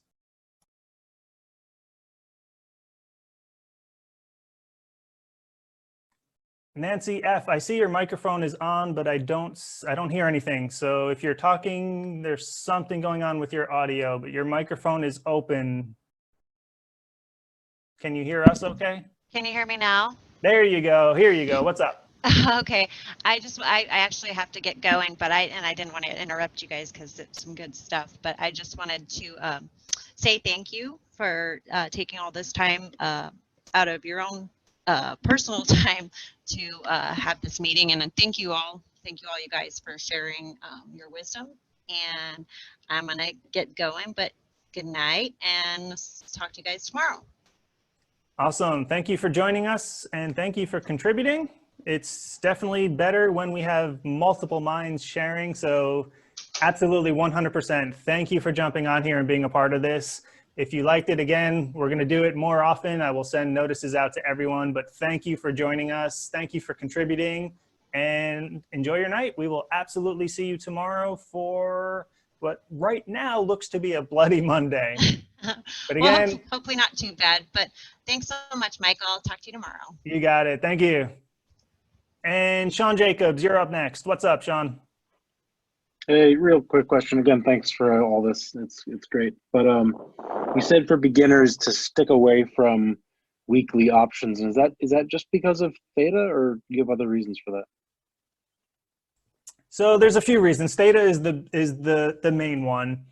If that turns against you, especially if you're super out of the money, it's not going to recover, because one of the reasons we can stick into a monthly that we wouldn't for a weekly is because it has time to recover what it just did against us. So if something moves $5 out of the money against us, what's the probability of it gaining that $5 back in 2 days versus 22 days? So if we're in that monthly and we have 22 days for it to get that $5 back, there's a probability that it does that. If we have to gain that $5 back in only 2 days, there's a probability that it won't do that. So one of the things we recommend not doing weeklies for newer accounts or smaller accounts is because if you don't cut those quick when they move against you, we call Wednesday Theta Killing Wednesday, because Wednesday at noon, you're going to see that really kick in. And depending on the movement of the underlying, you can have something that's going in the right direction, but it's going slowly in the right direction, and your contracts are actually going to lose money. And that's because of the theta. So Wednesday's theta will really kick in and hurt you. The other reason is volatility. Because you have less and less time for that contract to do what it's supposed to do, So let's say you're in a $50 call and the stock is at $45. You have 3 days for it to go from 45 to 50. So it's just, it needs the time to be able to develop that. And if it makes big moves up or down, those contracts, because there's only 2 or 3 days left for it to do that, those contracts are going to move quick. Now that's why we trade them. I mean, at the same time, you like, I've heard you say you like to trade on expiration days. You do Wednesday on SPY, and I see Friday, even though theta is already going crazy. I mean, like, there's no time left, but everybody's trading so much on Fridays. It is. And that's why, though, because of that volatility and because there's no time for it to move. So one of the things I love doing on Friday afternoons, and if you've heard me talk a few times, you'll hear me say Amazon and Tesla for me are Thursday, Friday trades. And the reason for that is on a Monday, especially the way it's been now, I'm not putting $4,400 into a single Amazon contract. I'm just not doing that. I don't care if you tell me it has an 80% chance of increasing, I'm not putting $4,400 into a single contract. So Amazon and Tesla, I trade Thursday and Friday when I can grab a contract for $300, $400, $500, $600. Now, Friday, what you can do with Tesla or Amazon on a Friday, and this isn't every Friday, and if you're in the wrong direction, it's going to hurt you just as bad as it'll help you. But on a Thursday or Friday especially, and especially after the lunchtime, when you only have an hour or 2 hours left of the day, you can buy a $40 or $50 contract or a $100 contract, and those can turn into $500 or $600, especially with Amazon. And in fact, Kang on Friday bought, I can't remember the price. I think it was about $100. And yeah, that it was $100 turned into $700 or $800. And the reason for that is because Amazon moves so much, those contracts are expiring in 30 minutes. So the slightest move with only 30 minutes to go is going to create a big jump in the value of those contracts. So I love trading SPY Monday, Wednesday, Friday because it's same day expiration. I love trading Amazon and Tesla on Friday because if you get a $30 move on a Friday when those contracts expire that day, those contracts are going from $3 to 17. Those contracts are going from $6 to 18. Those contracts are going from 50 cents to $5. So if you're deciding, oh, you know what, I've got a small account, I'm going to buy 3 Tesla contracts for $1 each. I've got a $1,000 account. I'm going to put $300 into Tesla. And at the end of the day, I'm going to have a $6,000 account. You can, but you can also lose that $300 in one candle. So the reason we don't say trade weekly expirations is because theta for sure, and the volatility of them, because there's just so little time for them to do what they're supposed to do. If you don't cut those trades quick, they're just going to move against you and you're just not going to recover. And even if they start going back in the right direction, you're not going to get the value of it back that you started with. So let's say something's $20 and you buy a call contract and it's a Friday. And that underlying goes from $20 to $17. And then it goes back to $20. You thinking, well, I should be even again. If you're in a weekly contract that started at $20 for the underlying, went to 17 and went back to 20, your contract might have been $1.80. It dropped to, let's say, $1.20, and then it goes up to $1.38. And you're like, wait a minute, the underlying's right back where it started. Why isn't the contract back where it started? It's because it's a weekly contract. So we typically don't recommend it because you just have to, you've got to really be on top of those, and you've got to. I've seen all these things. All these things have happened to my account, and so, I'm going through taking notes on everything. I'm looking at it like, yeah, this is what I did wrong here every time. So yeah. Yeah. So when you're confident and consistent with your entries and exits, Friday contracts on Friday will, I mean, you'll grow your account exponentially. Just the way they move on the same day they expire is just amazing, which is why we love to trade them. If you look in the room, the conference room, you'll see 600 or 700% gains. And the reason for that is because they're trading same day expiration. If you have a monthly expiration and a weekly expiration on a Friday, and it's the exact same contract, but the expiration, so same strike, the weekly contract is going to move a lot more crazier than the monthly contract, even if it's the exact same strike. And the reason for that is just the volatility because of the time factor, and then theta as well. So if you have the same contract for a weekly and a monthly, you'll see the weekly go exponentially up. The monthly is kind of going up, but it's not keeping track. And then if it turns and reverses, the weekly contract's going to erode in value really quick, while the monthly contract's just going to kind of slowly come back down. Obviously, depending on the move, depending on the ticker, and depending on why it's going up or down. But in general, the weekly is going to go up a lot faster than the monthly, and then it's going to come down and reverse on you and hurt you just as quick, whereas the monthly is going to slowly reverse and come back down against you. So it's just basically a risk factor. The smaller accounts and newer traders shouldn't be trading weeklies just because of the risk involved. You really want to understand how weeklies are different from monthlies, and it is a little bit of a different skill set. And really the only difference is just the speed. You just have to react a little bit quicker, and you can't go too far out of the money the closer you get to that expiration. I mean, it's crazy. I'm just looking at tomorrow's expiration of SPY, and like at the money, the put is under $1, and the call is 13 or something, 14. It's crazy. If the futures are any indication of how the market opens, that will be reversed.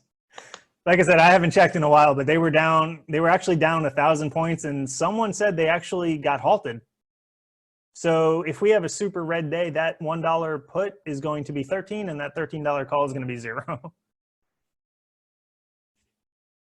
So that's another thing I started off with as far as ignore the noise. That's one thing for me, is that I don't really pay attention to futures. I don't trade them, so I don't care what they're doing. And some people say, well, don't you want to get a feel for the market and get an idea of the weekend's over? This is the first time people can trade. Don't you want an idea of what can happen? No. And the reason for that is a million times over, we've seen futures up to $300 and then you open and you're red. We've seen futures down $200 or $300 and you open green. So they just don't matter to me. So I don't want to go to bed in my head with, and like I'm saying it right now, is like, oh, blood red Monday, because futures are horrible. Or before we started a few hours ago, whatever, they were down 700, then 800, I think 1,000, 1,100, and then halted. So if you go into the market with, oh my God, tomorrow's going to be a bloody red day, it's likely that's kind of what the futures are showing. But if we open and we hit some kind of a bottom and start going up, I'm looking for that bearish trade, because in my mind, I'm saying, oh, we're going to get crushed today. So if we don't get crushed, I'm missing out on trades because I'm waiting for that bearish trade, and it's just not going to be there. Now, the last 2 weeks have been a completely different market than normal. So we've seen 1,000-point down days back to back. It's crazy. But I don't want to go into tomorrow with the futures got rocked, oil got slashed. We're going to have this monster down day. And it's likely we will, and it's possible we will. But I don't want that in my head that we're going to be.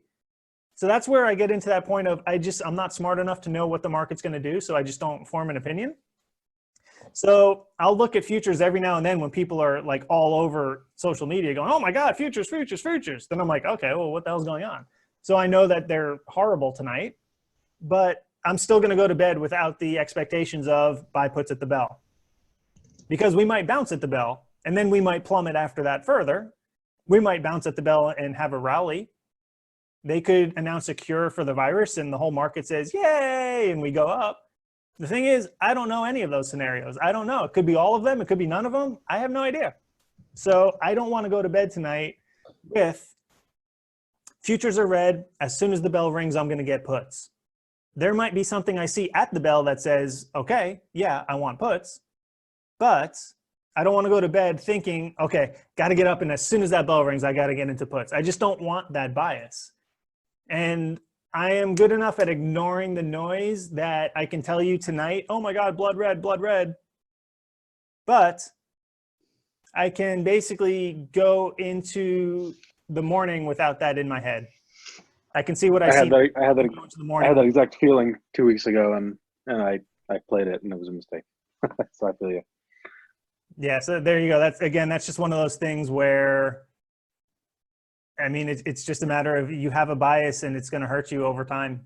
Sometimes it works out, sure, but it's going to hurt you at other points.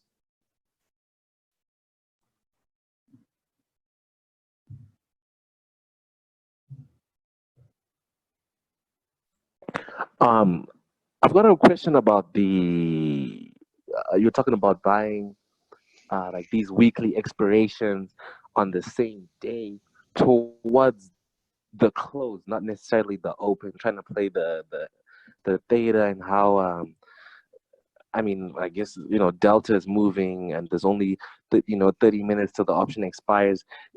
So are you saying it's like better, like you're trying to do that 100% Friday YOLO, right?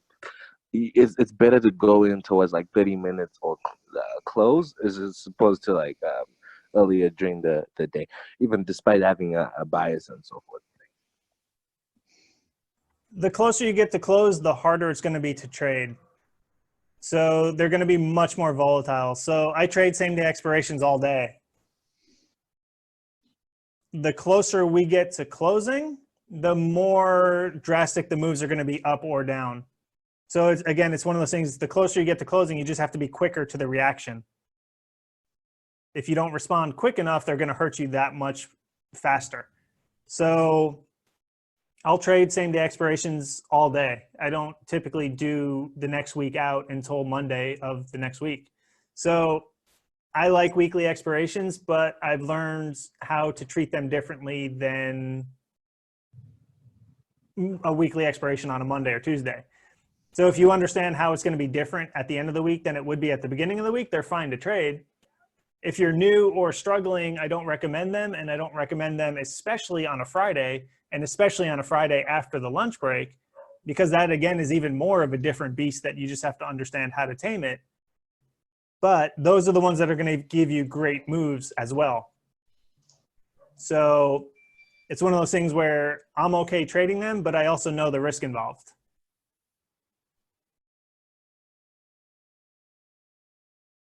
It's really weird too, because it's like trading sand in an hourglass. And you really only want to trade up or down direction, because that sideways stuff, you're losing that value. It's just dripping right out of the contracts pretty fast too. If you hold on to them, you won't have. You'll be chasing the highest value of the move that you were able to get like 2 minutes ago, and you'll never see it again if it goes against you.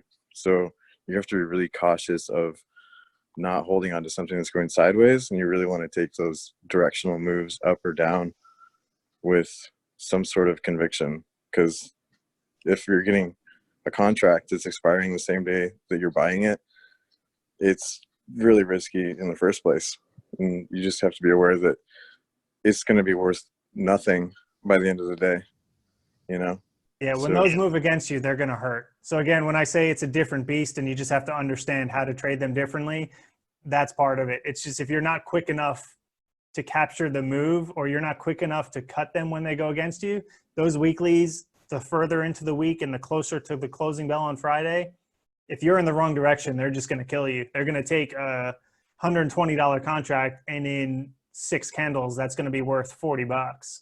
So you just have to understand the risk. You have to understand the movement. If you like the idea of them, definitely watch and study them before you put your money into them, because it's kind of just a different set of rules.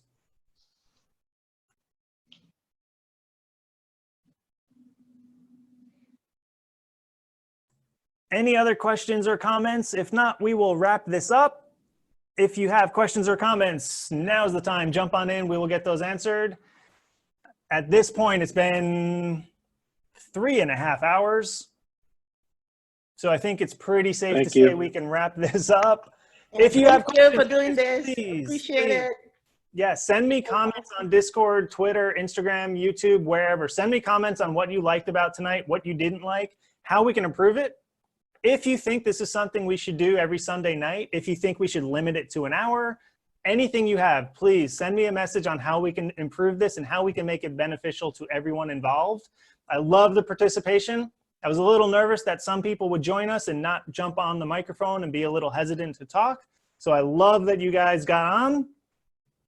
Any questions or comments you have, please reach out to me, because I want to make this something beneficial, and I can't do that if I don't know what you liked and didn't like about it. So if you have something negative, don't feel bad. It's not going to hurt my feelings. It's going to help this be a better, consistent event. If it sucks for everyone, we just don't do it again. No problem. But if you got value out of it, please don't be afraid to tell me how we can improve it. I won't look down on you. I will appreciate the fact that you said something was bad, and I have an idea of how I can go about fixing it. So Instagram, 7-Star Mike. Twitter, 7-Star Mike. Discord, 7-Star Mike. YouTube, 7-Star Traders. Discord, private message me or tag me. Either way, but please reach out however it's convenient for you. We will make this an awesome event as long as you guys want to participate. And on that note, thank you guys a million times over for joining me. I love the participation. I love the idea of it, and I'm pretty pleased with how it turned out. And I've got kind of a page of notes on how we can improve it.